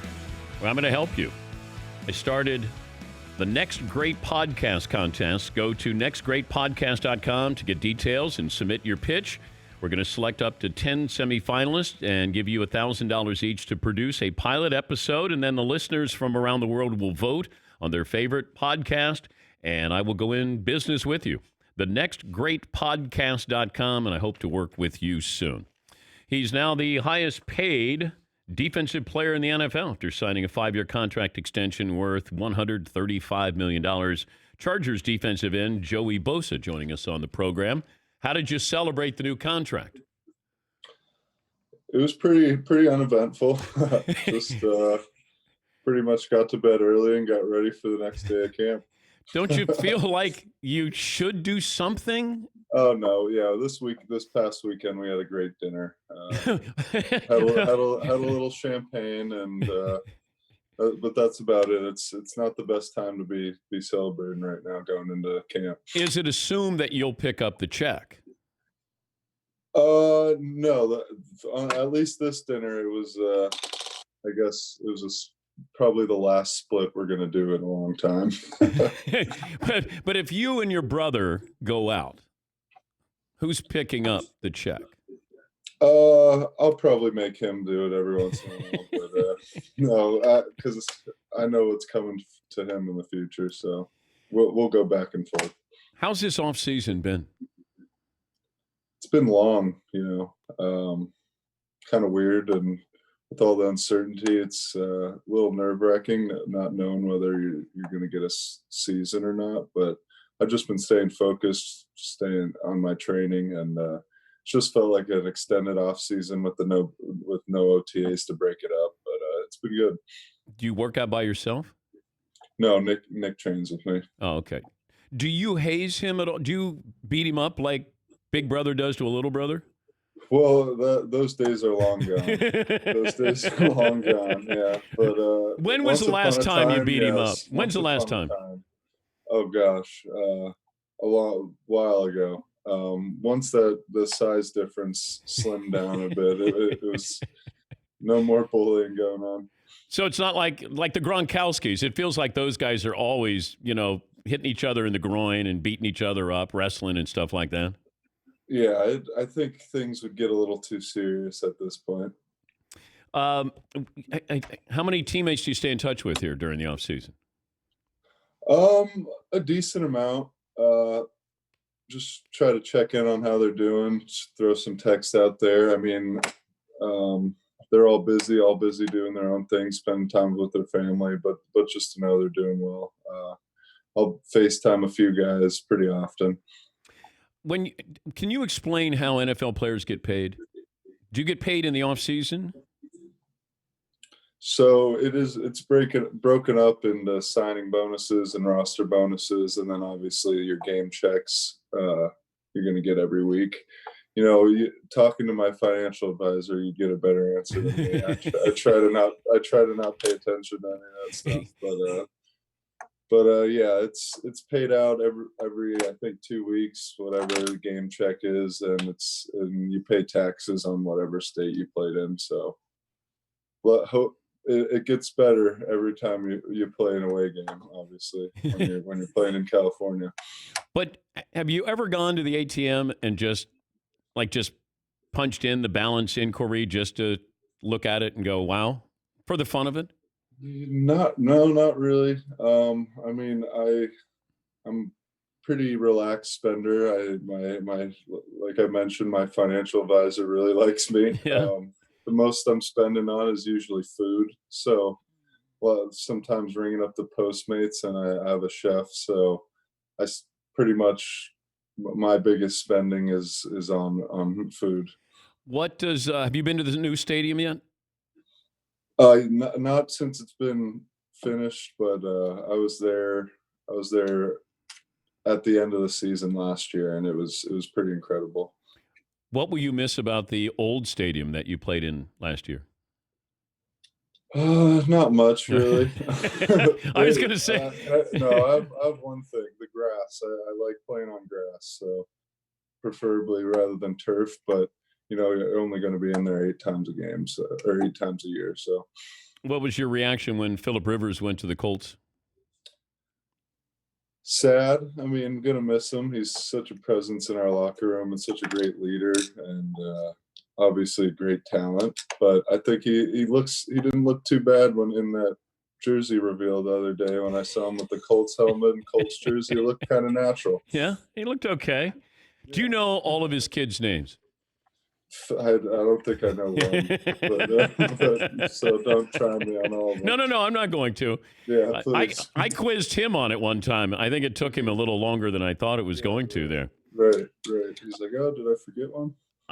When you were mic'd up that game against the Patriots, what did you say to Brady? Like, he has to frustrate you because he gets rid of the ball so quickly. You guys had a little bit of a conversation?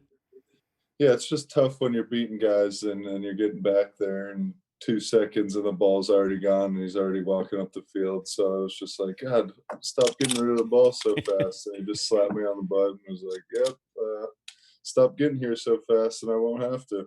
Did you ever get him? That game, I don't believe so, but the game prior I did. So, do you keep a list of who you've gotten? No, not really. But I think a little checklist in my head, maybe. Can you ask for a jersey from a quarterback after a game? Well, not this year. Oh, we're not allowed to do the jersey trades this year. So, but yeah, you could ask anybody. But do you have them? I am not the one usually asking to trade the jersey. I have a few Ohio State teammates and a few linemen, and I have Chris Long. We traded jerseys with. I traded jerseys with, so a few guys. But at the end of the game, the last thing I want to do is try to squeeze out of that tight jersey, and I need about 3 people to help me with. So that's the main reason why I don't ask. I wonder, why don't they just cut you out of that jersey? Right. Have you ever used scissors? Huh? Well, then the jersey's ruined, and you got to get a new jersey, and I don't know. They'll probably charge me $600 for something. Hey, it's good to talk to you. Congratulations. And if you were going to tell the NFL about Chase Young, what would you tell opposing quarterbacks what to expect? Oh, man, I think you've already seen what the last couple Ohio State DNs can do, so beware. What's your brother do better than you? I think he kind of uses power a little bit better. I'm going to focus on trying to incorporate that a little more into my game this year. I'm always just trying to run around guys and use finesse. But I think I need to use my power a little bit more. But last year he was just bullying guys with his just powering and slipping right off of them when they're just breaking down. So I think last year definitely he used his power really well. But you go back to that Super Bowl loss. What role did you play after he lost that game, or the Niners lost that game? Just trying to support him, and I rode the team bus with him. Did you lose me? No, we got you. Okay. Yeah, we got you. Battery is just. Oh, there. Yep. Oh, I'm losing. Okay, here we are. You got enough money to buy a good battery. Come on. Know, right? Come on, Joey. See, I told you I'm a simple man. But so you're on the Niners team bus? Yeah, I just wanted to spend time with him and talk to him about it, because I wanted him to know how well he did and how he couldn't have done more to help that team win that game. And they have a great team and they could be back next year, but it took them a while. And to this day, anytime there's a highlight on TV or anything, I'm like, get that on TV. Shut it off. So, but it was just a big group hug, our whole family after the game. A lot of tears, but it was just so close. We was so close. But Joe, you go back to that third down pass from Mahomes to Tyreek Hill, and your brother gets there a split second. There. That changed the game. If he hits Mahomes, they don't complete that. Yeah, sorry to bring that up, but no. It's true, and it's tough. But looking back at that game, he really had an unbelievable game, and I don't think he could have done much more. I think at the end of the game, D lines can get a little lazy, like ours does, and with a guy like Mahomes, you let him out of the pocket one time and he's going to punish you bad. So, and that happened. Hey, go buy yourself something, all right? Something nice. Yeah, I will. Yeah. What any suggestions? Are you a watch guy? I bought a watch once I got drafted, and I hardly have worn it since. Okay. So I think I'm going to. How about a boat? I think I'm going to get myself a nice boat out in Florida. Oh, I don't know. That's a money pit, huh? Well, here's the thing, though, Joey. The best 2 days are the day you buy it and the day you sell it. Yeah, I've been suggested to get a membership with the boat club, so I could just rent them. That's what Good you call. should do. Yes. Good call. Yeah. All right, cool. Do that. Or maybe just get like a kayak or something to start out with. You know. One step at a time. Yeah. I'll get a little dinghy. Yeah. Hey, congratulations and thanks for joining us. Great to talk to you again. Yeah, thanks for having me. Okay, that's Joey Bosa. He's now the highest paid defensive player in the NFL. A 5-year extension worth $135. You feel obligated to buy something, right? After you sign I don't think you want to buy a boat. When you have more money than you should is when you're supposed to buy a boat, right? He's got silly money now. I know, but I would only want a boat if somebody would be my captain. If I could have somebody pilot the boat. If I could have a chef and I could have a skipper, then I would love to have a boat. But I don't want a boat. I like looking at the water. I don't like being on the water or in the water. Really? No. You don't like being on the water? I like being near the water. Yeah, but not like on a boat. No. Don't need that. Don't you think it would be so awesome though to like sail across the Atlantic Ocean or something? Like if I won the lottery, that's what I would do. Well, like Jerry Jones's yacht, that would be fun. Or like if it was a yacht that had a helipad on it, like that kind of yacht, Yeah. and then sail across the ocean. How awesome would that be? Yeah. It's like a floating hotel or Yes. something, yeah? Yeah. That would be so sick. It would be awesome. I'd be all in favor of that. Yeah, Paul. But I've seen some of those yachts. They basically do everything they can to make you as far away from the water as possible. They built a house with windows and nobody's outside. Everyone's in those like cabana rooms. Yeah, but I don't want to have just a small boat. How about a big sailboat with a guy to sail it, and a chef? I like to get to some place. I'm not one that just goes, let's just sail. I could see though if I was the captain of that ship and was like sailing, and then you get out somewhere in the middle of the Atlantic, I might have a panic attack at some point. When you're just looking around and there's nothing there. Yeah. You just see clouds. That might freak me out a little bit. That's where you need the heliport, where I can Yeah, right. I can get off this thing. Yes, McClellan. I've seen enough movies. That never ends well. There's always Always shark a- threat. A squall right There's around a the corner. The squall. How about one of those guys who sails around like to do the challenge like alone? No. That's no. the last thing I would do. No. That's no. Sam in Nebraska called back. Hey, Sam, got a better connection? Yeah, sorry about that, Dan. I was actually in Iowa earlier. I'm back in Omaha where civilization's at. I have an NBA question for you. So it's probably safe to say like LeBron owned the last decade of hoops. Maybe you could say Steph Curry's 2, Kevin Durant 3, maybe, who knows. But I was wondering who you would think is going to own this decade. You said you're not really going to tune in to know Giannis on like a random night to must see, but I was wondering, who do you think? Is it going to be like Giannis, Luka, Zion, someone else? I was just wondering your thoughts on that. All right. Well, thank you, Sam. Thanks for calling back, and glad you're back in Omaha. The Greek Freak is spectacular, but I don't know if he's tune-in factor worthy. If he leaves Milwaukee and ends up with the Knicks or the Lakers or something like that, then he might be more of a tune-in factor worthy player. But it comes down to Zion is always going to be there as long as he's explosive and having, dunks. Luka is going to be a tune-in factor for a variety of reasons. Trae Young might be there. You have the older guard there with Steph Curry, who still, if Steph Curry's playing, I'm watching. KD is kind of there. He's not exciting. I mean, nobody hits the 18-foot jumper like KD does. Who else? DeMar DeRozan is holding on for dear life with the mid-range jumper. There's going to be photographs like years from now where you're going to have somebody shooting a mid-range jumper and people are going to go, what's that? Like people took mid-range jumpers back then? Yeah, they did. Yeah, Paul. You think the Spurs saw DeMar DeRozan and said he plays in Canada? He has a mid-range, nondescript game. He doesn't dunk a lot. He's not really a talker. We got to go out and get that guy. Yes, that's our guy. The mid-range jumper. But KD, and there is, you can take advantage of defenses because it feels like it's either inside, all the way inside, or three-point. And you have all this space there to play with the mid-range jumper. DeMar DeRozan doesn't shoot threes.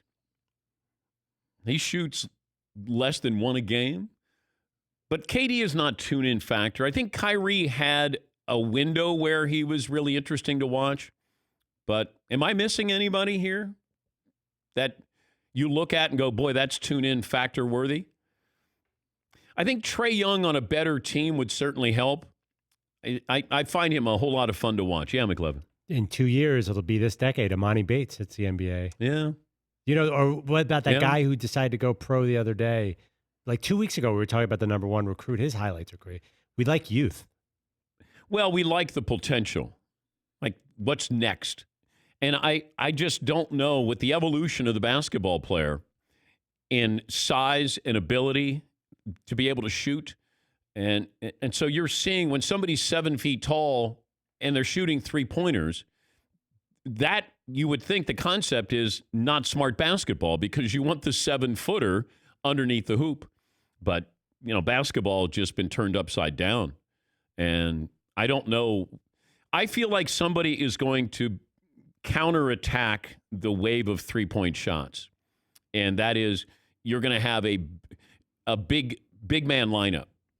And you're going to have to guard those guys. Now, the Rockets are still going to shoot 50 or 60 threes a game because they're going to do the math on if we make 20, we're going to do the math on if we were making 2-pointers as opposed to 3-pointers. And that's what the Rockets are all about.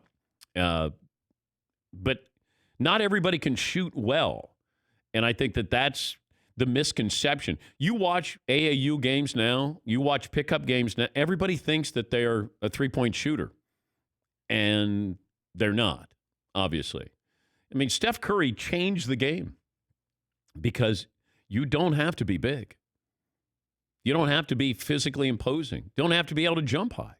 If you can get your shot off from 3-point range, deep, everybody in their mind's like, I can identify with him. And that's not the case. He just makes it look easy. All right, we'll take a break here. More phone calls coming up. And Mike Tyson in about a half hour from now here on the Dan Patrick Show.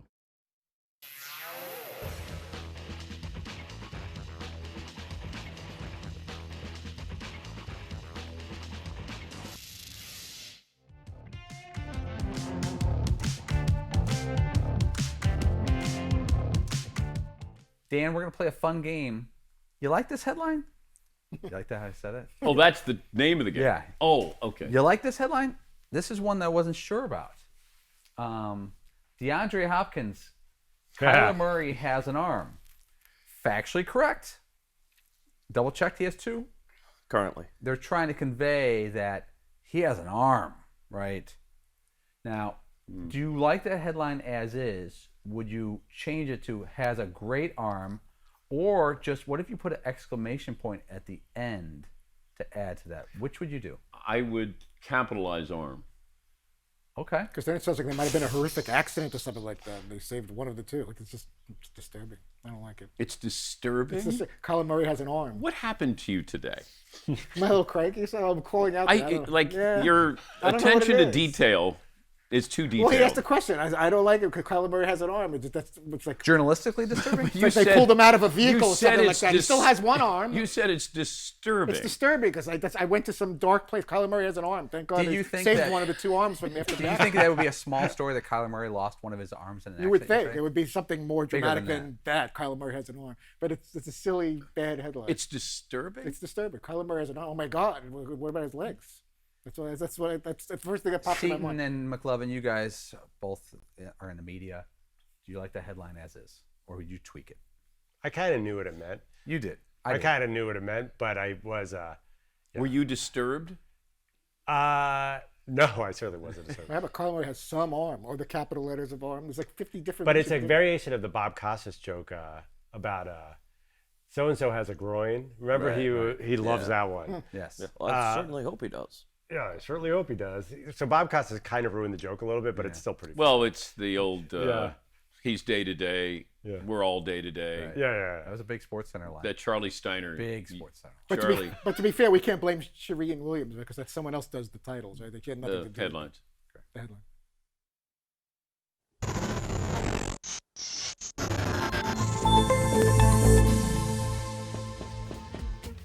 What's up, everybody? Chat row, what up?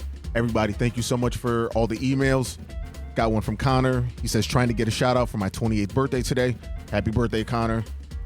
I was asked the question the other day, you have 4 people to invite to your dinner, dead or alive, family excluded. Who would it be? He said, Muhammad Ali, Vince Lombardi, JFK, and our very own Dan Patrick. Those are good. I could just think of Martin Luther King and then somebody who was on Lilith Fair. Paula Cole, maybe? All right, got one from Calvin. He's got the life question. So he's purchasing his first home. Congrats. How do I convince my better half that I need a man cave, and what are the man cave essentials?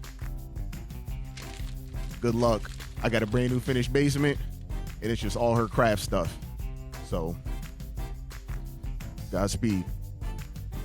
One more from Matt. He asked, would you rather listen to Rick's story about Tyson or Todd doing stand-up at Caroline's? The answer is no. That's it. Mario, handle that.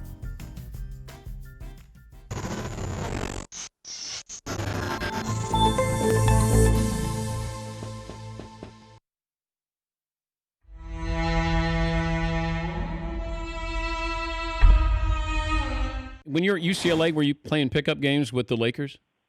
The absolute, I will always remember the best pickup games in the world during the summer back in the mid-'80s, because you had the Lakers team, Magic, Cooper, Byron, Kareem would come up, Kurt, A.C. Green, all the our UCLA team.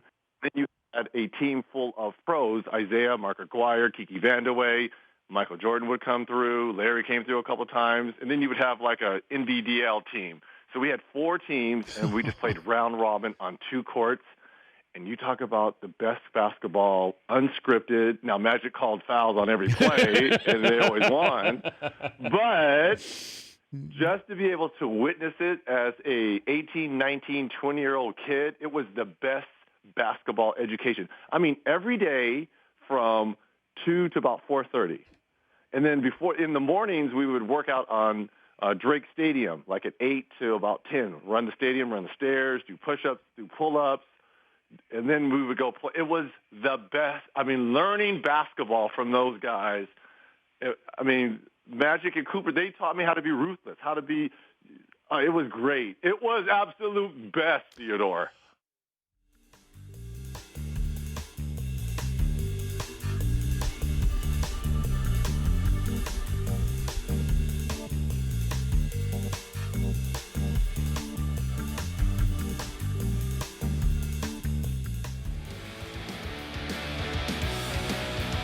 Dan Patrick Show brought to you by Mercedes-AMG. Be prepared for whatever comes your way. It's the all-new GT 4-door coupe, because life is a race. Visit your local dealership for a test drive today. If you missed any of our interviews this week or any week from the Mercedes-AMG Man Cave, just go to danpatrick.com. Watch and listen from inside the Mercedes-AMG Man Cave. Mercedes-AMG, driving performance.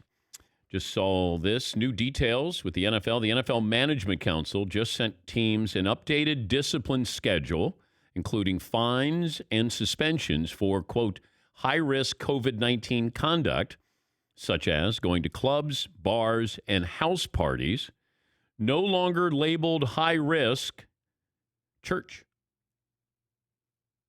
So, NFL Management Council just sent that to their players. Yeah, Paul. So they're basically learning day by day from baseball's problems. Yeah. What you can and can't do, and you got to be very diligent in policing this, and teams policing this, and players policing one another. Keith in Virginia joining us. Hey, Keith, what do you have for me today? Hey, bud. Hey, bud. I always wanted to do that. Personally, I just want to offer a comment real quick about players to tune in for. I would watch Kevin Durant to see someone 7 feet tall that's able to put the ball on the floor and shoot from anywhere on the court. And also, he has, a little controversy with him throughout his career. So to me, that just makes it feel like that, he's tuned in worthy. I feel like a lot of these NBA players, they don't have any, pizzazz or anything that makes me want to, like you said earlier, to tune into them. But like Kevin Durant, Steph Curry, LeBron, I feel like players that, over the years they had a little controversy off the court that makes it, interesting. You say, I want to watch and see what's going on with this guy next. And plus, we like winners. Fans like winners. And for guys who can do all this stuff and don't win, it kind of makes it, like you said earlier, you don't want to tune in for it. So thanks a lot, man. All right. Thank you, Keith. Yeah, Durant with Kyrie could be interesting. I was more of tune into Russell Westbrook in Oklahoma City. And, even in Houston, not as much now. James Harden is a tune-in player, but I'm talking about younger players because, what is Harden? Is he 30? Somewhere around there? Kevin Durant at his age. LeBron is still, there's a tune-in factor for LeBron, but that's just because, I've always been a fan of just watching him, his basketball IQ. He's playing for the Lakers. He's playing in big games. And just the historical prospects of what you're seeing with LeBron. Yes, McLevin. Do you give Russell Westbrook credit for bringing back the missed mid-range jump shot? No, Wow. No, he's leading the team, right? He's playing unbelievable, but yeah. But what's going to happen in the playoffs? They're just going to make him shoot mid-range jumpers. Last night, the Lakers made 41 field goals. 29 of those were in the paint. 9 of them were three-pointers. 3 mid-range jumpers. That's it. And, the game evolves and, you have different styles. It used to be, if you watched the Portland Trailblazers of the late 70s, as fine a team basketball as I've ever seen. The extra pass, they just played smart basketball. It wasn't a individually talented team. You had Bill Walton and Maurice Lucas, Lionel Hollins, Johnny Davis, Bobby Gross, Larry Steele. You didn't have great, big names. Mo Lucas was a great player, and Walton was an all-time player, and you had a Hall of Fame coach in Jack Ramsey. But just passing the ball, making the extra pass. Go back to the Knicks back in 1970, the extra pass. Then you had the two-man game. Stockton and Malone did a pick and roll for almost 20 years, and nobody ever stopped it. Now we're going to everybody shooting the three-pointer.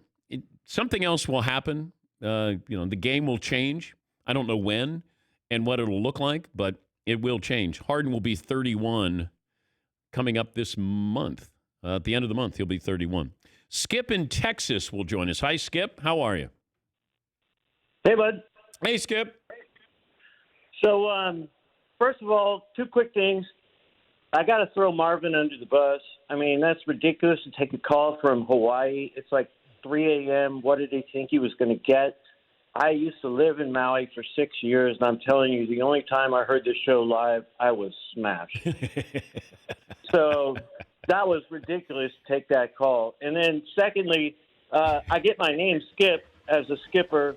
25 years I ran power boats and high-speed ferries on San Francisco Bay. Love the water. All right. Well, thank you, Skip. I may hire Skip if I win the lottery. Can be my captain. All righty. Final hour coming up. Trying to make sure Fritzy doesn't do his Mike Tyson impersonation to Mike.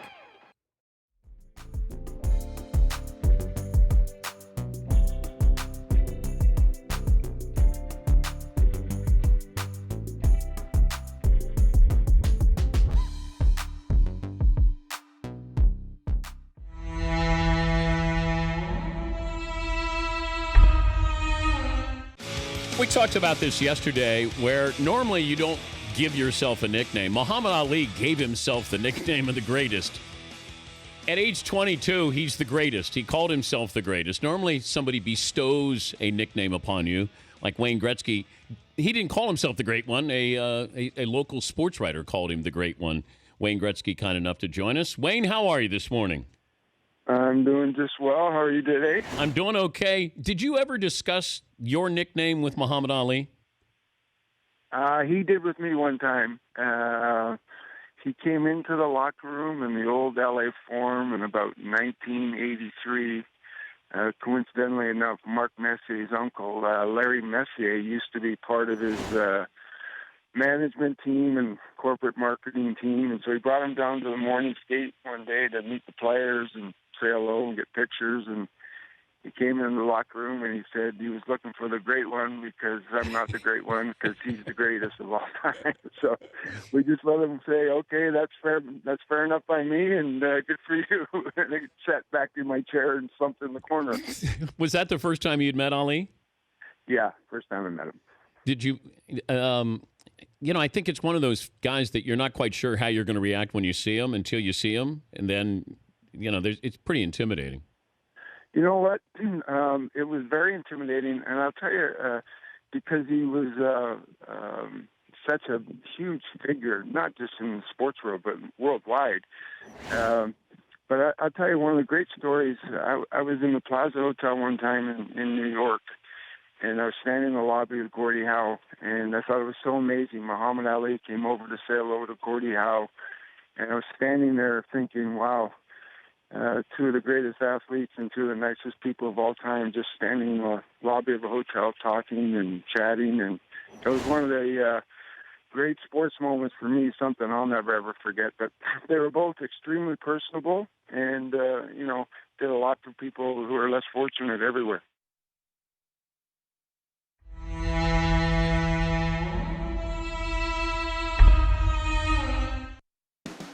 We know he can run.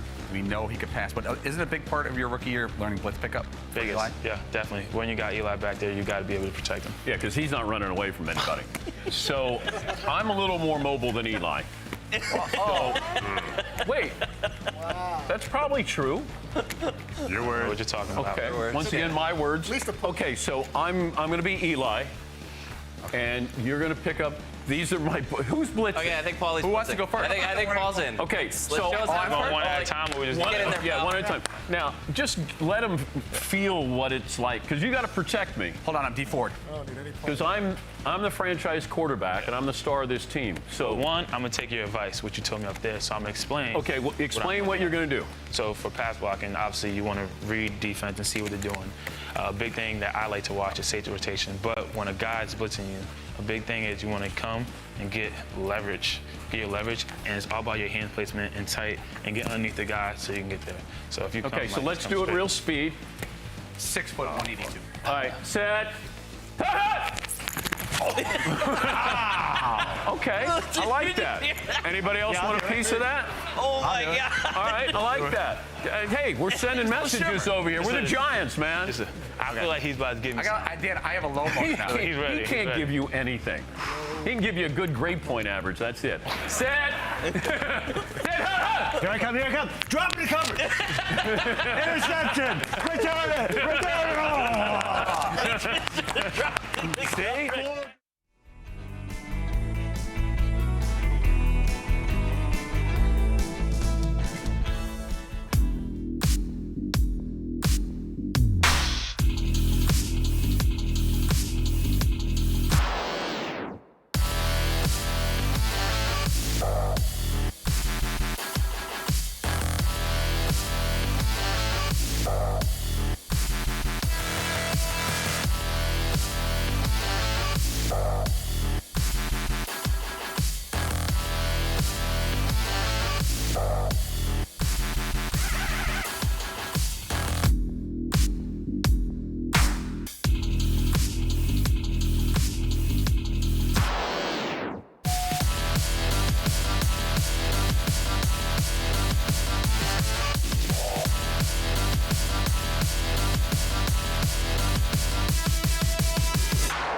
Buckle up, boys. Time to go to work.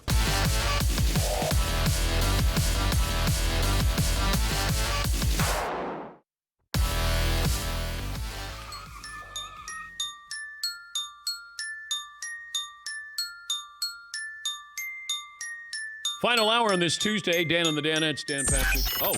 Dan Patrick. Welcome to the Dan Patrick Show. Let's just have the Yankees play the Dodgers tomorrow. Yeah. Go straight to the World Series and forget about some of the nonsense and weirdness. Bringing you the biggest guests and best interviews. Can the commissioner exhale? No, I don't think so, because there's a $1 billion pot of gold at the end of the postseason for the owners from TV money. More than 60% of national TV money comes in the postseason, so they need to get not just to the end of the regular season, but really to the end of the postseason. Just stepping out of line a little bit jeopardizes everybody. We got to be better, guys. Broadcasting from the Mercedes Man Cave. Clayton Kershaw pitches like that. Dodgers are going to the World Series. Dodgers are going to win the World Series. This is Dan Patrick. Final hour on this Tuesday. Dan and the Danettes. Dan Patrick Show. We'll talk to Mike Tyson. He's coming out of the ring, or going back into the ring. He's coming out of retirement. He's doing something. And he's also fighting a shark, I believe. Is that right, Todd? He's doing something with Shark He's a part Week. of Shark Week, and he's supposed to be duking it out with a shark, as bizarre as that sounds. Okay. Michael Phelps raced one, and Tyson had to take it to the next level to actually get into a fist fight with a shark. Yeah, but he's actually fighting Roy Jones Jr. Yeah, September 12th, he's actually going to have a real fight with Roy Jones. Yeah, but is this going to be cheesy like when Michael Phelps raced the shark but didn't really race the shark? Yeah, Paulie. Do you think what's going through the Shark's head? Like, what the hell's Mike Tyson doing down here? I mean, I'm used to people, but the champ. All right, final hour here. Some of the headlines. The NFL sets the opt-out deadline for this Thursday. If players are going to decide if they're not going to play, they have to do it by Thursday. Rockets Blazers coming up tonight. Last night, the Lakers clinched the number 1 seed in the West with the win against the Utah Jazz. Last night was supposed to be a great showdown between the NBA's 2 top rookies, Ja Morant and Zion Williamson. And it was fine. Pelicans won. Zion had 23 and 25 minutes of work. But the reality is both of these rookies might not last long in Orlando because Morant's Grizzlies are the 8th seed, but they've lost all 3 games. Pelicans aren't much better. They're 1-2. They still have some work to do. And not to mention Zion is on a minutes limit. And we have a tendency to rush things. We want young stars to take over immediately. But, you know, Luka's made it look easy as a 20-year-old. But he's an outlier here because even the best players need time to get used to the NBA. Go back to Kobe when he came out, when Kevin Garnett came out. But Ja Morant and Zion Williamson might not do much in the bubble, which is fine because I don't think what happens in the bubble is going to define what their futures look like. But last night, Zion was playing sort of bully ball. He was just trying to power things back up against a pretty good front line, a tall front line with Memphis. But Memphis, that's a game you got to win. Like, you want to make the playoffs, you got to win that game. And New Orleans was the better team, thanks in large part to Brandon Ingram and Zion. Those guys combining for almost 50 points. Anthony Davis had a big night last night for the Lakers. That's one of those you forget. Anthony Davis is a player that you go, oh, that's right. Whenever he has one of these games, he reminds you of what is possibly there. We had seen it before, but the fact that he was playing in New Orleans, we didn't really notice it because it didn't factor into a bigger picture. It was just, boy, he's a really good player on a team that's not any good. And now you're playing for Los Angeles, and now these numbers, these games, these performances mean something. And I keep saying that Anthony Davis has pressure on him. I know we always look at LeBron, but Anthony Davis needs to step up to show that he is one of the top 5 players in the game. And that's what I think that's the question I'm going to have as the Lakers move forward into the postseason. But you put up 42, he makes it look easy. That's the thing with Anthony Davis. And it would be frustrating because he had a bad game the previous game. But if I'm LeBron, this is why LeBron led the league in assists. If I have this here, I got to utilize this. And I got to feed him. And it allows LeBron to pace himself. Because this doesn't have to be about LeBron and LeBron's team. It can be Anthony Davis being the best player on the team. LeBron just wants to win a title. If you say, oh, Anthony Davis led the Lakers to the title, I don't think LeBron's going to worry about that. If he wins and he's got a fourth title and it's largely because of Anthony Davis, I think LeBron's going to be okay there. Yeah, McLovin. I mean, it's not as severe as, remember Peyton Manning won that? That's, that last title. Oh, with yeah. But I think you know how people are, though. You know they're going to judge LeBron. No, LeBron, let's say he wins, but Anthony Davis is the MVP. Then it'll be, okay, it's Anthony Davis's team. It's not LeBron. LeBron's over there. However you want to spin this, just so you get clicks, is what's going to happen. Is this really a title for LeBron since they won it in the bubble? To me, it's more, whoever wins it, there's no asterisk. There's no need to explain anything. You've won a title in a difficult situation there. Yeah, McLovin. Michael Jordan never had to win one in the bubble. That's all I'm going to say.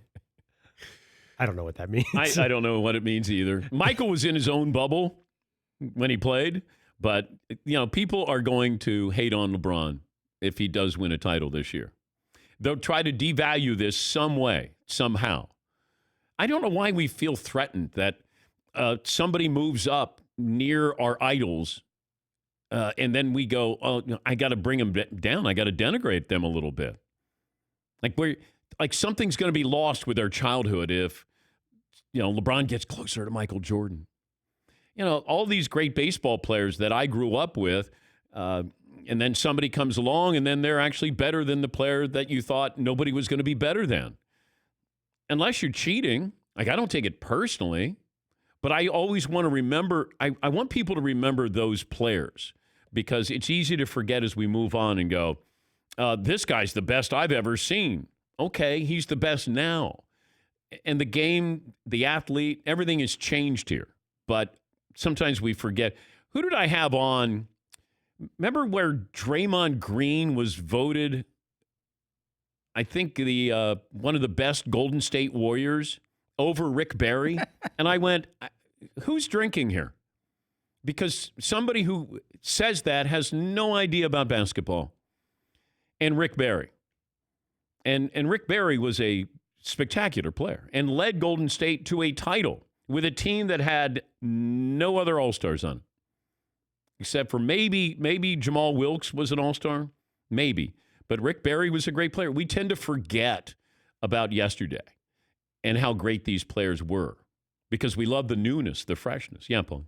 But do you think how it works like that every generation? If people of the Michael Jordan generation get very defensive whenever anyone's compared to him, was it that way when Kareem? I think Kareem was considered the greatest NBA player of all time.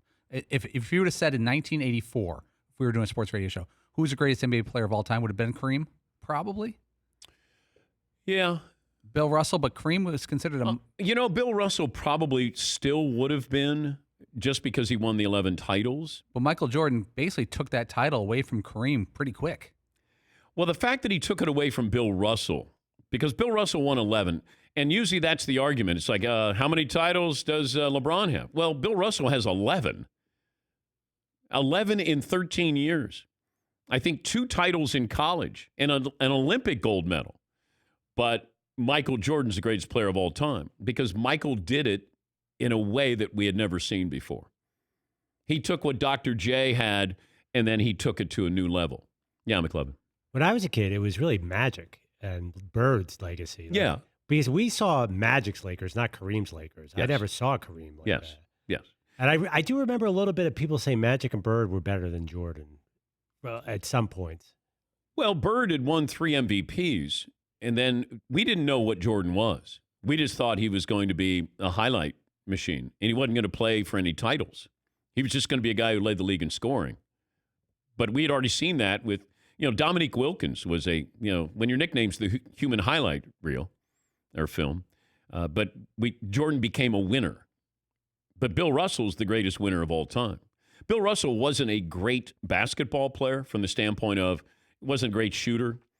He was just a great team player, the ultimate team player. But yeah, it invades our personal space when all of a sudden, if you said somebody's a better catcher than Johnny Bench, I'll fight you. I was just, no. Pudge Rodriguez, no, he's not. Mike Piazza, no, he's not. But it's hard to be objective about your heroes. because you get territorial. You invest. Like Paulie thinks Walter Payton's the best running back. He's not, but in Paulie's eyes, he is.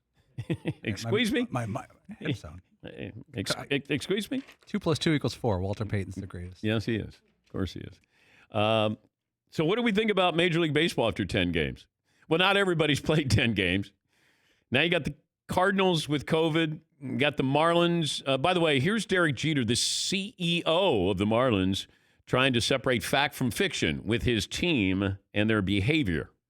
In our review, it was determined we had guys leave to get coffee, to get clothes. The guy left to have dinner at a teammate's house. There were no other guests on site. There was no salacious activity. There was no hanging out at bars, no clubs, no running around Atlanta, no running around the town. What it boiled down to on this particular trip was guys were around each other, they got relaxed, and they let their guard down. They were getting together in groups. They weren't wearing masks as much as they should have. They weren't social distancing. Everyone was getting tested. We went the whole spring training 2.0 without a positive, and the entire traveling party got a little too comfortable. Should they have been doing that? No, and that's been addressed. Okay. I mean, I'm going to take him at his word, but there was a report that a couple of guys went out on the town in Atlanta. I don't know what that means anymore. They went out on the town. They go to dinner someplace. They went out to get coffee. What time did you go out and get coffee? Remember when Lou Williams just went for the wings? Yes. Yeah, Magic City actually has the best coffee in town. Yeah. Turns out. Remember Lou Williams? It was takeout. And then all of a sudden, somebody asked one of the strippers, did Lou come in? Yeah, we did some dances for him. So that changed quickly. The pancakes at the Spearmint Rhino, Dan. Now don't sleep on them. The great caramel macchiato. Yeah. Yes, McLovin. I mean, if you want somebody to hold teammates accountable for wrongdoings, Derek Jeter's your guy because he never let teammates get away with anything. Wow. He was just on top of those transgressions. How long have you been sitting on that one? Well, I tweeted it this morning. Oh, you did? Yeah. Wow. You know how I feel about A-Rod, so then you're getting into that old mess. I mean, come on, Jeter. Nobody trusts Jeter because nobody trusts baseball. Yes, Steve. Well, I do love the statement, like when after you completely lose control and nobody's taking this thing seriously anymore, you come out, hey, okay, it's all under control. All right, we're really taking this seriously now. We are. Okay, so let's just calm down all the speculation. Okay, it's under control. Well, yeah, but it wasn't. Just like 2 weeks ago, you were ignoring it. But now we got it though. Okay, so we're just in charge and taking this seriously again. Why does nobody double their efforts before everything goes haywire? They always double them after. Yeah. That's where the commissioners should say, let's double everybody but those two teams who didn't double their efforts, let's double our efforts. How about we triple our efforts here? Triple our efforts here. Jeter would probably rather ask about, the guys, his teammates using steroids than asking about COVID. Boy. All right. Poll question, McLovin. I forgot. Was this the Tyson one? Yeah, it's still up there. Okay. Still almost 60% of our audience wants to get hit in the head by Mike Tyson. For $1 million. Yeah. I'd do the face tattoo for $1 million, by the way. You what? I would get a face tattoo for $1 million. You would? $1 million and you're set. But we choose what tattoo you get. Whoa, no, not you. No. I thought I'd get like Tyson's face tattoo. You could trust us. Let's face it, there aren't many great looking face tattoos. Like E equals MC squared, pi. What would we get? I would probably, I don't know what I would get for you. Yes, Todd. How about a big Ethan across the forehead? That could start there. Oh, man. I think that's too soon there. Is it too soon? Yeah, I think so. Right. I mentioned this, I think, last hour, that Rashad Bateman is a Minnesota wide receiver. He has decided to forego his last year at Minnesota. Now, he's considered on the short list of best receivers going into this draft. He's probably among the top 5 to 7 wide receivers. He was the Big Ten wide receiver of the year. He's been all Big Ten. He's been All-American. He decided that he's not going to play this year. And this is a great group of wide receivers. I don't know Justin Ross's status of he's injured. He's out for the year. Is he eligible for the draft after this year, McLovin? And is he going to be able to play I don't know if he'll be healthy, but I assume eligibility-wise, he's ready to go. And then you got Jamar Chase at LSU. Alabama has 2 wide receivers. I know Waddle and Smith are going to be first-round picks, or expected to be. Yeah, McLevin. In the mocks, like Jamar Chase is 4 or 5, 3, 4, 5 overall. Overall. Yeah. Yeah. Ohio State has a wide receiver. Well, that's shocking. Is it Chris Olive? I think so. Yeah. Yeah, but you didn't think of Ohio State as a place for wide receivers. You always thought Ohio State defensive players and a running back. And now it's different. I do love this, and I don't mean to rail on Jason La Canfora, but he's the latest to say, hey, keep an eye on the Cleveland Browns this year. We kept an eye on them last year and the year before. They should be great this year. Like I'll be shocked if they don't make the playoffs. But you got maybe the best backfield as far as running backs. I got 2 really good wide receivers. Don't they have 2 tight ends, McLevin? Njoku, Cameron. No, yes, they have another guy. They just signed. Hooper? Yes, Austin Hooper? Out of Atlanta from Is the he Falcons, there? right? I think he's there too. They don't need all those guys. I know. But you know, you got OBJ and Jarvis Landry and But that's all skill position guys. So they had that last year. well, what you need is a simplified system for Baker Mayfield. They should be a running team, and then you're going to be able to, you know, hopefully have that defense soften up a little bit, and you're going to be able to complete some passes. You can't be a pass-first team. They should be relying on those 2 running backs. You got 2 really good running backs. 2 really good ones. Yes, McLevin. But you have a wide receiver who's going to ask for targets. I know. Not the wide receivers that you want with that quarterback. But this is up to Kevin Stefanski to, you know, simplify things, and hopefully you get some, you know, real good play out of your defense. Myles Garrett steps up, but Cleveland better be good. Like, I'd be shocked if they're not, but I saw where buying the post-hype Browns. Okay. Yeah. But they're in that division with Pittsburgh should be better than last year, and then you're going to have Baltimore. Yes, Todd. Now, Kansas City, that's the real wild card. Thank you, Todd. Keep an eye on the Niners this year. You called it, Todd. Keep an eye on the Chiefs. They could probably get double-digit wins for sure, you would think. Keep an eye on the Chiefs this year. All right, let me take a break. Mike Tyson will join us. It's 18 after the hour. This is the Dan Patrick Show.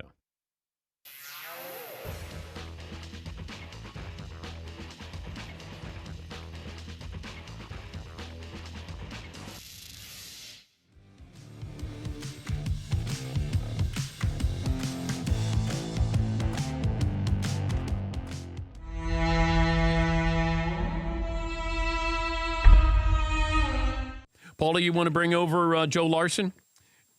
Joe is seen on Gotham Comedy Live, America's Got Talent, The Tonight Show's Laugh Squad, nominated for the MAC Award for Best Up-and-Coming Comedian, finalist in both the Johnny Carson Great American Comedy Festival, Boston Comedy Festival.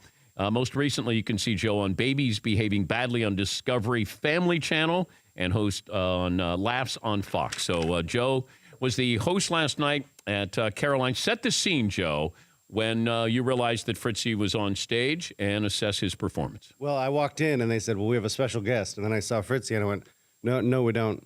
But no, I was very excited. I was very excited to have him on. It's I walk in and Greg, the guy who manages there, he said, "Hey, Fritzy's going to go up. It's the second time ever going on stage, and it's a Monday night, so it's quieter, you know." And you can see him pacing in the back, and I've never seen somebody so nervous. Even a lot of first timers aren't that nervous. You know, he's biting his nails. He's really excited. But he talks for a living, so he's relatively comfortable. And he got on stage and he got a couple laughs, which was pretty good. I mean, I'm proud of you. Okay, but the first joke that he had bombed. Terrible. Okay. All right, it bombed.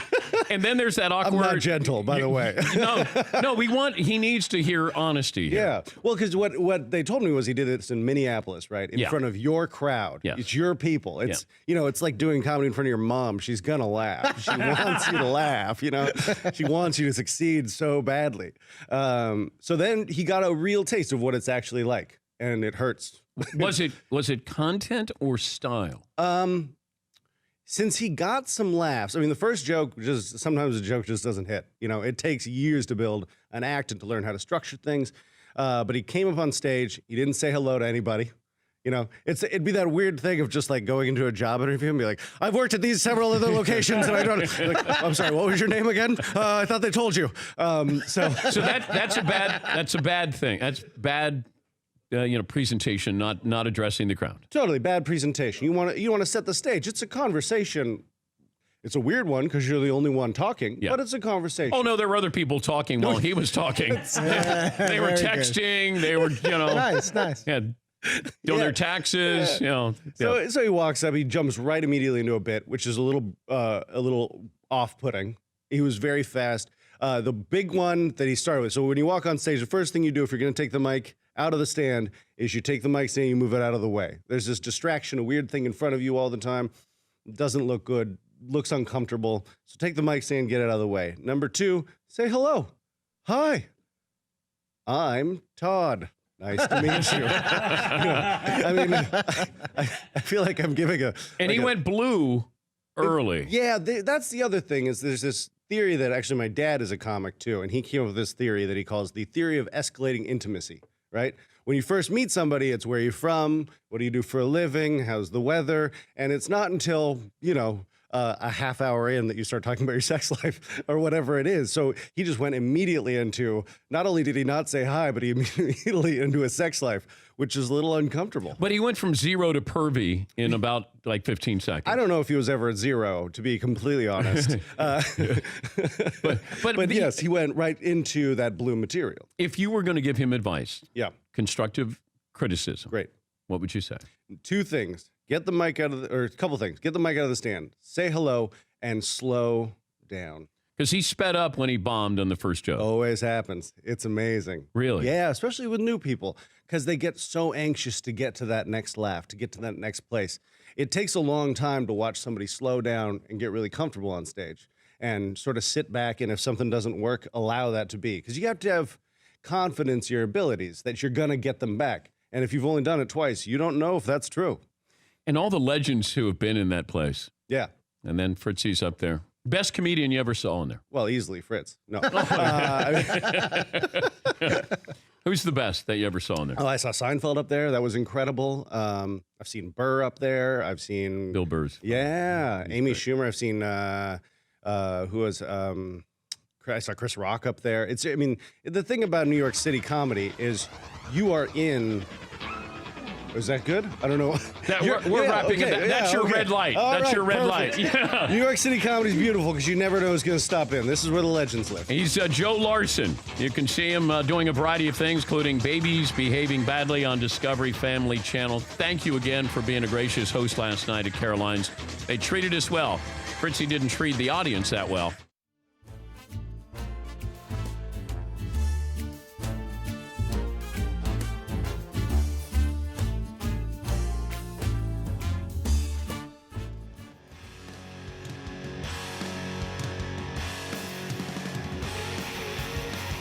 Ever had an idea for a podcast? Well, now you have a chance to go into business with me, or vice versa.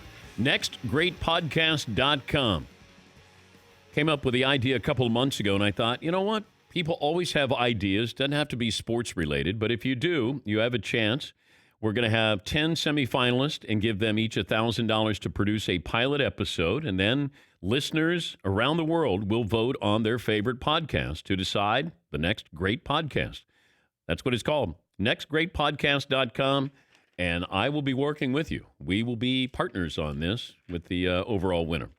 Mike Tyson fights Roy Jones Jr. 8-round exhibition bout. That'll be September 12th. It's at 9 Eastern on pay-per-view. And Triller, which is Triller, Triller also streaming a docuseries showcasing the physical and mental preparation leading up to the fight, exclusive to Triller under hashtag Frontline Battle. Triller will drop 2 episodes per week, 9 Eastern, a.m. Eastern, every Friday and Saturday. Mike Tyson also kicks off Shark Week on Discovery Channel August 9th at 8 Eastern as he goes head-to-head with one of the ocean's top predators. It's, of course, Tyson versus Jaws. Rumble on the reef with the famed ring announcer Michael Buffer calling all of the shots. Mike Tyson joining us on the program. When did you start getting the itch to get back into the ring? Hey, listen, this is really funny. Somebody had asked me, my brother-in-law asked me, he didn't want to ask me because I was adamant about it many times. People asked me, will Mike fight this guy? Will Mike fight this guy for 20 million? Will Mike fight this guy for 50 or 30 million? Whatever it was. And I always said, no, what do I look like? I want to fight? Come on, give me a break, all right? I'm not fighting. And then one day he asked me, and I said, who do you want me to fight? He said, Bob Sapp. And I said, well, okay, I know Bob Sapp. He's a big, strong guy. But I said, what kind of rules would I have to fight? Can I box him on the Marcus of Queensberry? And he said, 1 minute. He called and he said, yeah, he'll do that. And I said, okay, I'll do it. And we left. That's where I started off. And then I started from fighting him. And then I fought, I'm fighting from him. I'm fighting Chuck Liddell. I'm fighting Tito Ortiz now. Now I'm fighting this guy. And then they came, and now it's done. I'm fighting Roy Jones now.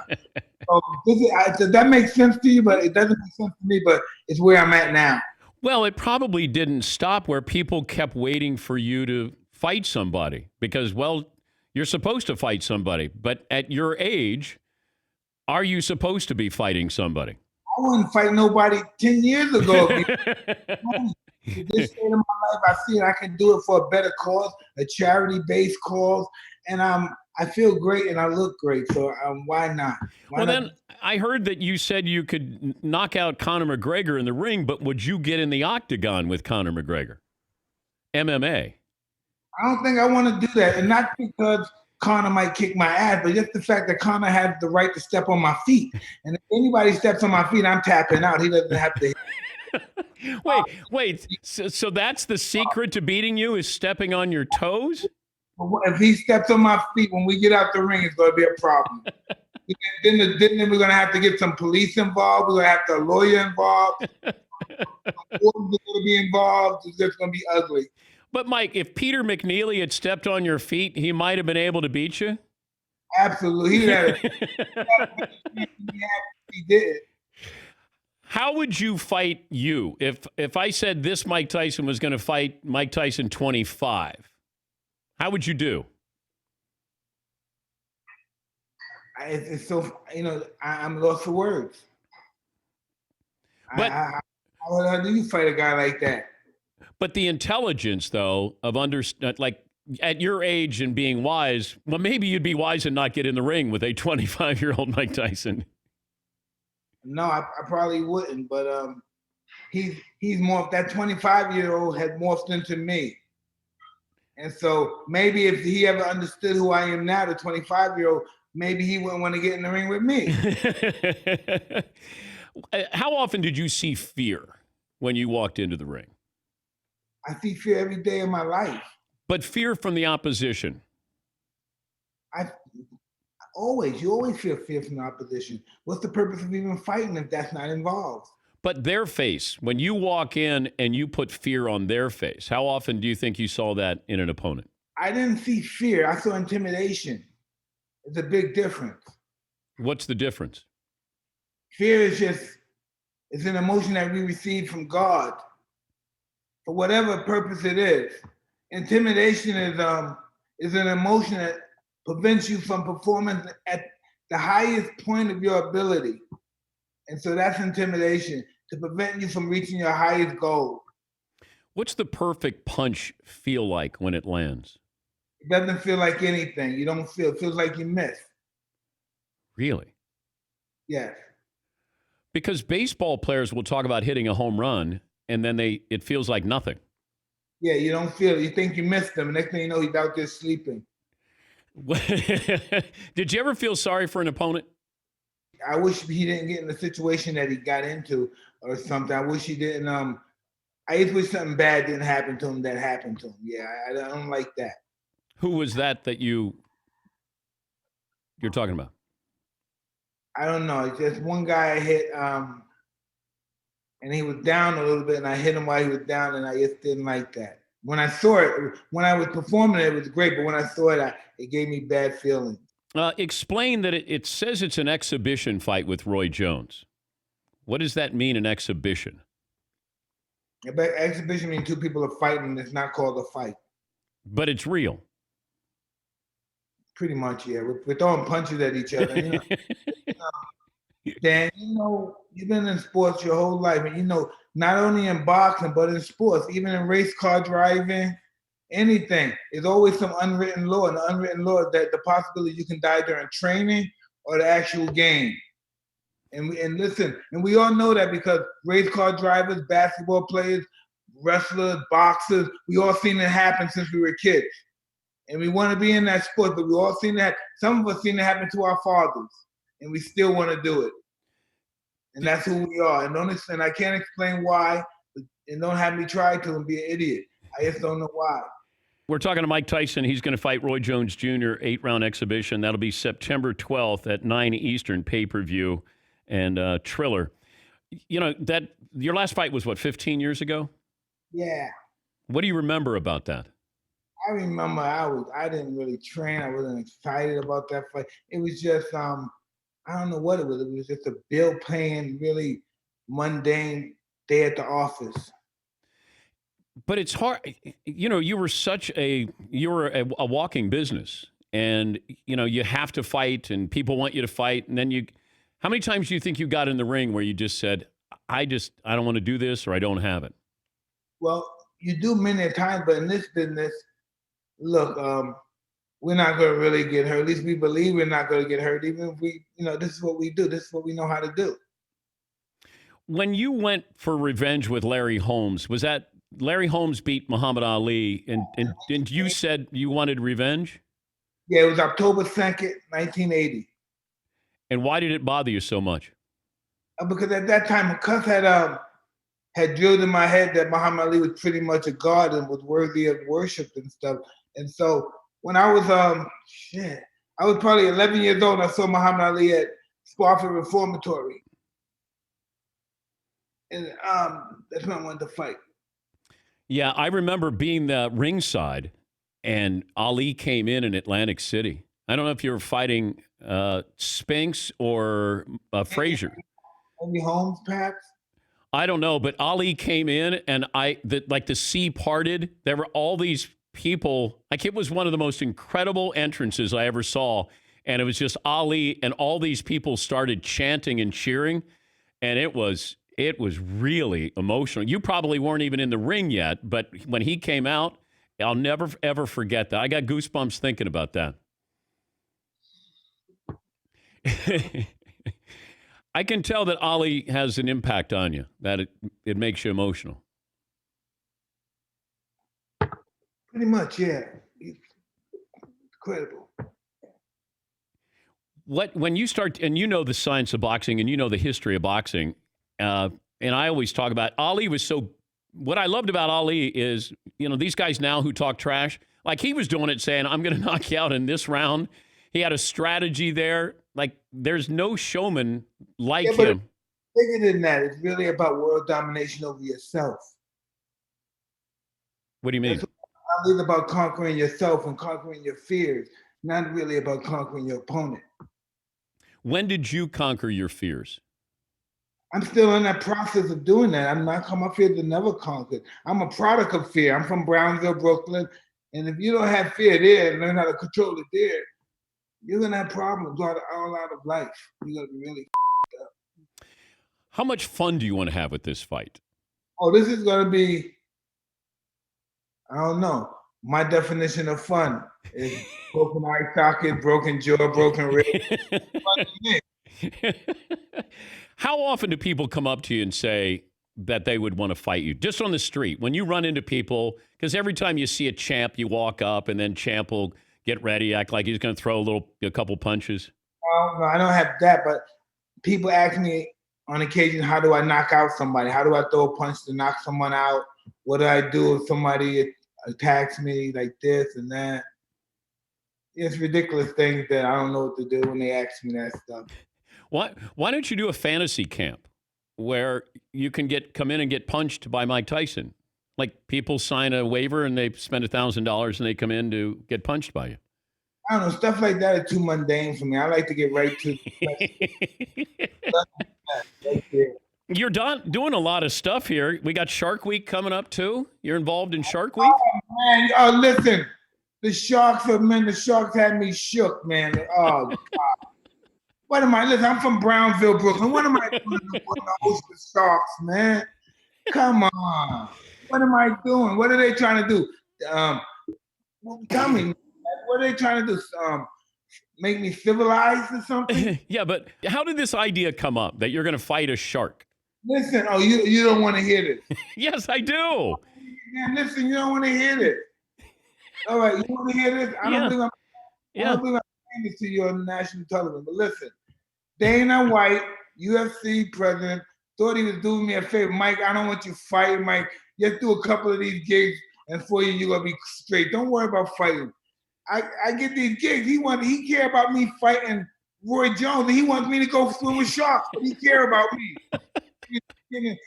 fighting with Roy Jones. Do you understand that? Does that make sense? He's worried about me fighting Roy Jones getting hurt, but he get me a gig swimming with sharks. No, tell me, how does that look? Please. How does that look? I'm like, whoa, God, he cares a lot. Yeah, I don't think Dana White cares about you that much, Mike, if he's willing to let you fight a shark, right? Like, I would fight Roy Jones Jr., and I have no business being in the ring. And that's what I told my wife. I said, Dad, I said, baby, Dana really cares about our family. Wow, he's fighting Roy, he has me fighting sharks. Wow, a friend like that, who needs enemies, right? Have your kids seen you fight? Not my younger kid, no. They're going to see this fight, right? I want them to. They're going to come with me to the fight, I hope. And what happened with the possibility of fighting Holyfield? I don't know. That's on the table, but I guess the people wanted Roy, I guess. Would you ever come back for real? Hey, listen, I never thought about that. But listen, this is fun. Let's see how many charities we can help, how many people we can help, and let's see how long I'll be around. Let's see how long I can hold up. This stuff looks pretty good. I feel pretty good. I've been in that spot, man. I'm just ready. This is awesome, man. You look good. I mean, you look so awesome. I'm sorry to interrupt. No, I was complimenting you on looking good. So people are saying he's too old to do this. He's gonna make this. Whatever. Nothing in the world. You asked George Foreman. He said, "Oh man, if I was Mike and Roy, I wouldn't do this." That's what George said, right? But you asked him when he was on his journey to come back as champion. Everything they were saying, they were making fun of him. This is too old. And when you really think about all that's worth accomplishing your goal, being made a fool at, laughed at, it's worth it. Would you fight Tyson Fury? It's a possibility. For what charity? Yeah. How many charities we can help? Yeah, I'll fight them. I'll fight anybody for that. It's not really it's not based on money. The money's only based on what we can do with it, pretty much, not on any kind of self-grandizement or anything. When they make the movie on your life, who's going to play you? I don't know. Give me an idea. What about so Jamie Foxx? How about Tom Cruise? I don't know how good a boxer he is, but sure, why not? I don't know. Hey, it's in the works. We're talking about it. Jamie looks really good for the part. They're talking about using anti-aging with him as well, like they did in The Irishman. Yeah. We're gonna see what happens. I'm very excited, and it's gonna be interesting. It's gonna be interesting. How do you think Jamie would do in the ring? If he's properly taught, I think he'd do well. How do you think Stallone looked in Rocky? Like, was there a Rocky movie where you thought Stallone looked like he could have held his own in the ring as some kind of contender? That wasn't based on appearances and all that stuff. Rocky was based on intestinal fortitude, hard work, determination, the desire to overcome adversity. That's what that was based on. So that makes that, next to Raging Bull, the greatest boxing movie in the world. Yeah. Rocky is a conglomerate of fight inspirations. So that's why he supersedes everyone else. But when you talk about the Raging Bull, that's a real person overcoming those odds. Who do you think looked more realistic, De Niro in the ring or Stallone? De Niro looked really good. De Niro looked good, and so did Rocky. They both look good. I was both entertained by both of them. I'd like to see them get in the ring against each other. They did that, but not for real. But they did that in the movie. Oh, that's right. That movie wasn't any good. Yeah, you're right. I'd like to see it for real. No, but listen, know what's so interesting? You can't have people that never really participated in boxing try to do that for real because it's so easy to get hurt. One little slug in the head, boom, next thing you got a blood clot. What the right? A little pep in the head, got a blood clot now. All right, I'd say good luck against Roy Jones Jr., but more importantly, good luck against the Shark, Mike. I'm worried you might lose a limb here. Man, listen, I can't tell you, man. Listen. With people with friends in my corner, who needs enemies, you know? You look great. You sound great. I hope you have some fun and you raise some money and, that maybe this is the first of a few for you. It's going to be so awesome if this thing turns out the way I anticipate it will. Thank you, Mike. Great to talk to you. Always nice talking to you, my friend. God bless. Mike Tyson. When he said, how about Tom Cruise playing him in the movie, I wanted to laugh out loud a couple of times because he said, you get hit and then you got a, what do you say, a blood clot. That's an interview where I think being on Zoom helps out. So Tyson can see me, I can see him. Even Joey Bosa last hour. We've had him on where it's just over the phone, and if it's in person almost, that feeling you have when you're actually talking to somebody, and I think that was beneficial with Tyson. But Mike is going to be getting back in the ring. They call it an exhibition. I don't know if you throw exhibition punches, but I'm going to guess they still hurt with Roy Jones Jr. That'll be September 12th at 9 Eastern on pay-per-view and Triller. Take a break. What we learn, what's in store tomorrow. Last call for phone calls. Close up shop after this.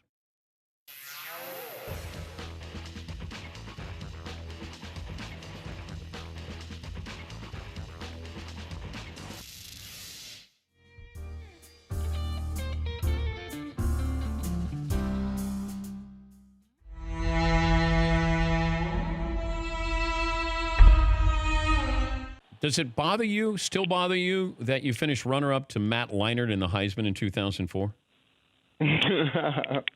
I'll be lying to you, Dad, if I said it didn't. Yeah. Okay. Especially when the first freshman and started winning Heismans and stuff like that. I'm like, man, really, I should have been the first freshman to win a Heisman Trophy. But when I look back, I'm just like, okay, I've accomplished a lot of great things. Matt, he didn't have the type of career that, I'm sure he envisioned having. So, he got the Heisman Trophy to kind of, make him feel a little better about that. But I do think you changed the voting process because I remember arguing, and I didn't vote for the Heisman back then, but I would argue with people who did vote and say, why don't you consider freshman and sophomore? I thought Marshall Faulk had a chance to win the Heisman, and you too. Mm-hmm. And that's, Herschel Walker.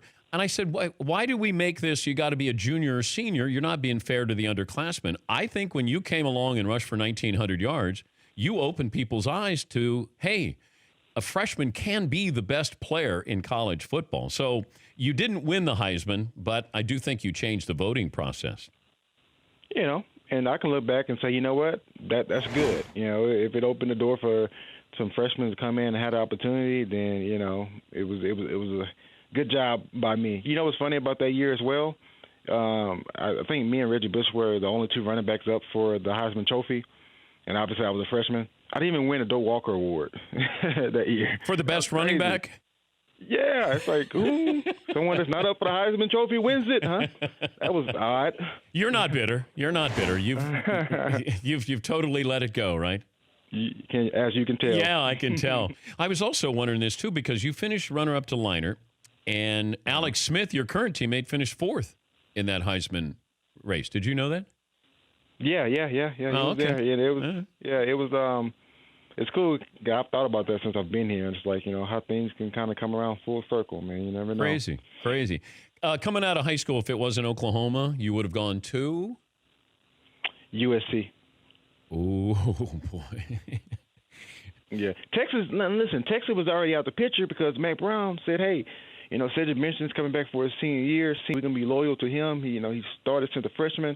So after he leaves, then you could take off. I got every other school telling me, hey, you can come in and compete for the starting job. Wait, so you would have gone to Texas if Mac Brown says you can come in and compete for the job? Yes. Oh, man. How close was USC? If they weren't on the West Coast, it was close. Because Oklahoma, it was really close. It was really, really close. Really close. But then you would have been competing with Reggie Bush. Yeah, him and Lindell White and Herschel Dennis. Oh, my God. Yeah, I knew all about those guys. Yeah. That would have been fun. Wow.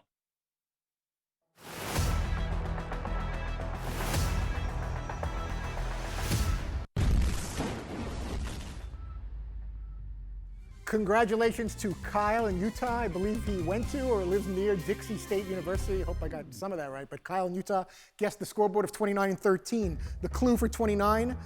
But guess who he converted? That's from the Adam Sandler Hanukkah song.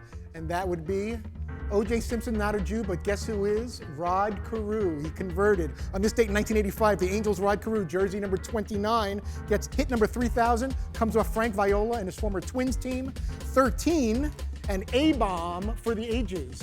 He actually did 2 special things on this date in history. On this date in 2007, number 13, Alex Rodriguez, hits the youngest to reach 500 Major League home runs. And then on the same date in 2010, becomes the youngest to hit home run number 600. So 500 and 600 coming on this date.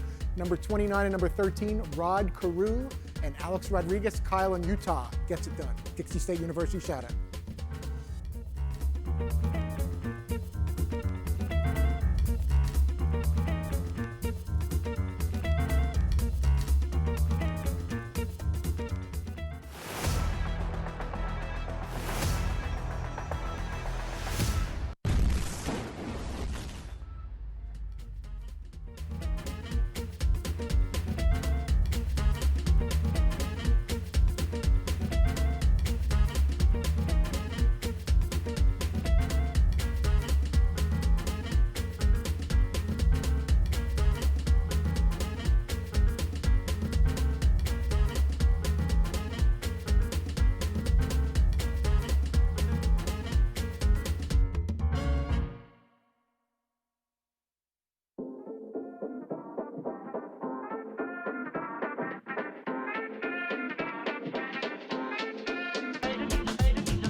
I was surprised that Pete Carroll, the Seahawks head coach, admitted that the team is monitoring Antonio Brown's situation and they're open to Josh Gordon returning. That might be one of those that you just gauge a reaction locally with the columnists there and broadcasters. What do the fans think? Fans are going to say, bring in who is ever going to help us. And Antonio Brown, if he can help you, I'm going to guess that people are going to be open-minded about that with Antonio Brown. Look, if he pays his punishment, a suspension for 8 games, then fine. Bring him back. If you want to bring him back, you want to put him in the locker room, great. Josh Gordon, you want to give him another chance? Go ahead. But Antonio Brown, that is still an open investigation from what I'm told. So he got 8 games. That's the best case scenario, is 8 games. He might get more. There was a funny moment last night. I'm watching Memphis against New Orleans, and Doris Burke was doing the game, the ESPN NBA analyst, and she's working with Mark Jones. And this is what she had to say during the broadcast. I do like being right. Ask my ex-husband. Happens every time. X. There's a reason it's X, huh? I like how there was this pause after that. Good times. I like being right. Just ask my ex-husband. Toot, did you? Yeah, Vaughn in South Dakota. Hi, Vaughn. What do you have for me today? Hey, good morning, Dan. Morning. Got to tell you a little story about golf. You like golf. I was golfing with my old high school basketball coach, who was only 7 years older than us. He's got about a 30-foot double break and putt. He looks at me. He says, I got a 20 in my pocket. Says I can make this putt. Hey, yeah, you're on. And so he hits it. Of course, he misses it. So I walk over with my hand out, waiting for the 20. He pulls the 20 out of his pocket, and written with a Sharpie on the 20 is, I can make this putt. And I said, what? And he goes, I didn't bet you. I just told you I had a 20 in my pocket that says, I can make this putt. Feel free to use that with your friends there, guys. All right. Well, thank you, Vaughn. I didn't expect that ending. That was better than Rick in Hawaii's ending with Mike Tyson. Caesar salad. Yeah. A double Caesar salad for the champ. And then he ate it. Chili in Florida. Hi, Chili. How are you, bud? Hey, Dan. Hey. Last week when I called in, everybody gave me a hard time, all my friends in Florida, why I didn't get the bell. So let me do it now. Okay. 6'2", too many. Thank you. Rick in Hawaii, that guy, where was Keith Morrison with him on that call to give him a little, that pesky DNA and the champs eating the double Caesar salad? That's all I got. All right. Well, thank you, Chili. Thank you. Yeah, I don't know if it was a Keith Morrison moment. Yes, Tom. Is this where I insert my really bad laugh? Oh, when Bill Hader, when Bill Hader did his Keith Morrison impersonation, and Todd blurts out, his reaction to the when he's doing With my mic on. Yeah, that pesky. I know how much you love that. Bill Hader's funny. Not that funny. Not that funny. This day in sports history. What do you have, Paulie? 1983, New York Yankees outfielder Dave Winfield threw a baseball between innings, warming up, that accidentally killed a seagull. After the game, he was actually arrested and taken down to the police station where he had to post bond. Yep. And the charge in Toronto was unnecessary cruelty to an animal. The next day, the DA dropped the charge and said there was no intent, and the mayor apologized to the New York Yankees. The guy he shot me. Shot you a dirty look? No. He shot me with a gun. When's the third season of Barry going to be out on HBO? Looking forward to that. Have you guys watched the first two seasons of Barry? His supporting cast, and there's great characters on that. Henry Winkler is awesome on that show, too. Barry. All right, let's go around the room what we learned on the program. Final results of the poll question, McLevin. Would you get punched by Mike Tyson for $1 million? 59% say yes. Okay.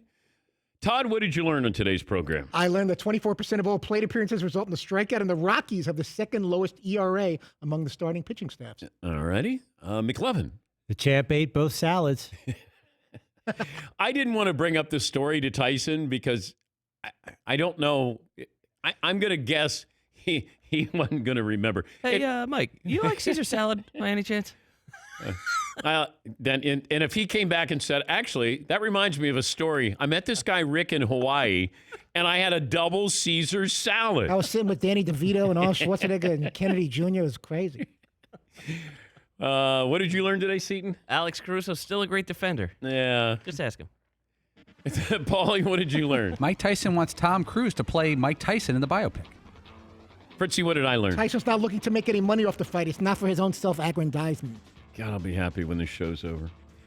What we learned brought to you by LegalZoom. You can start online. Network of independent attorneys can provide advice when you need it the most. Since LegalZoom isn't a law firm, you don't have to leave your home. Visit LegalZoom.com today for more information.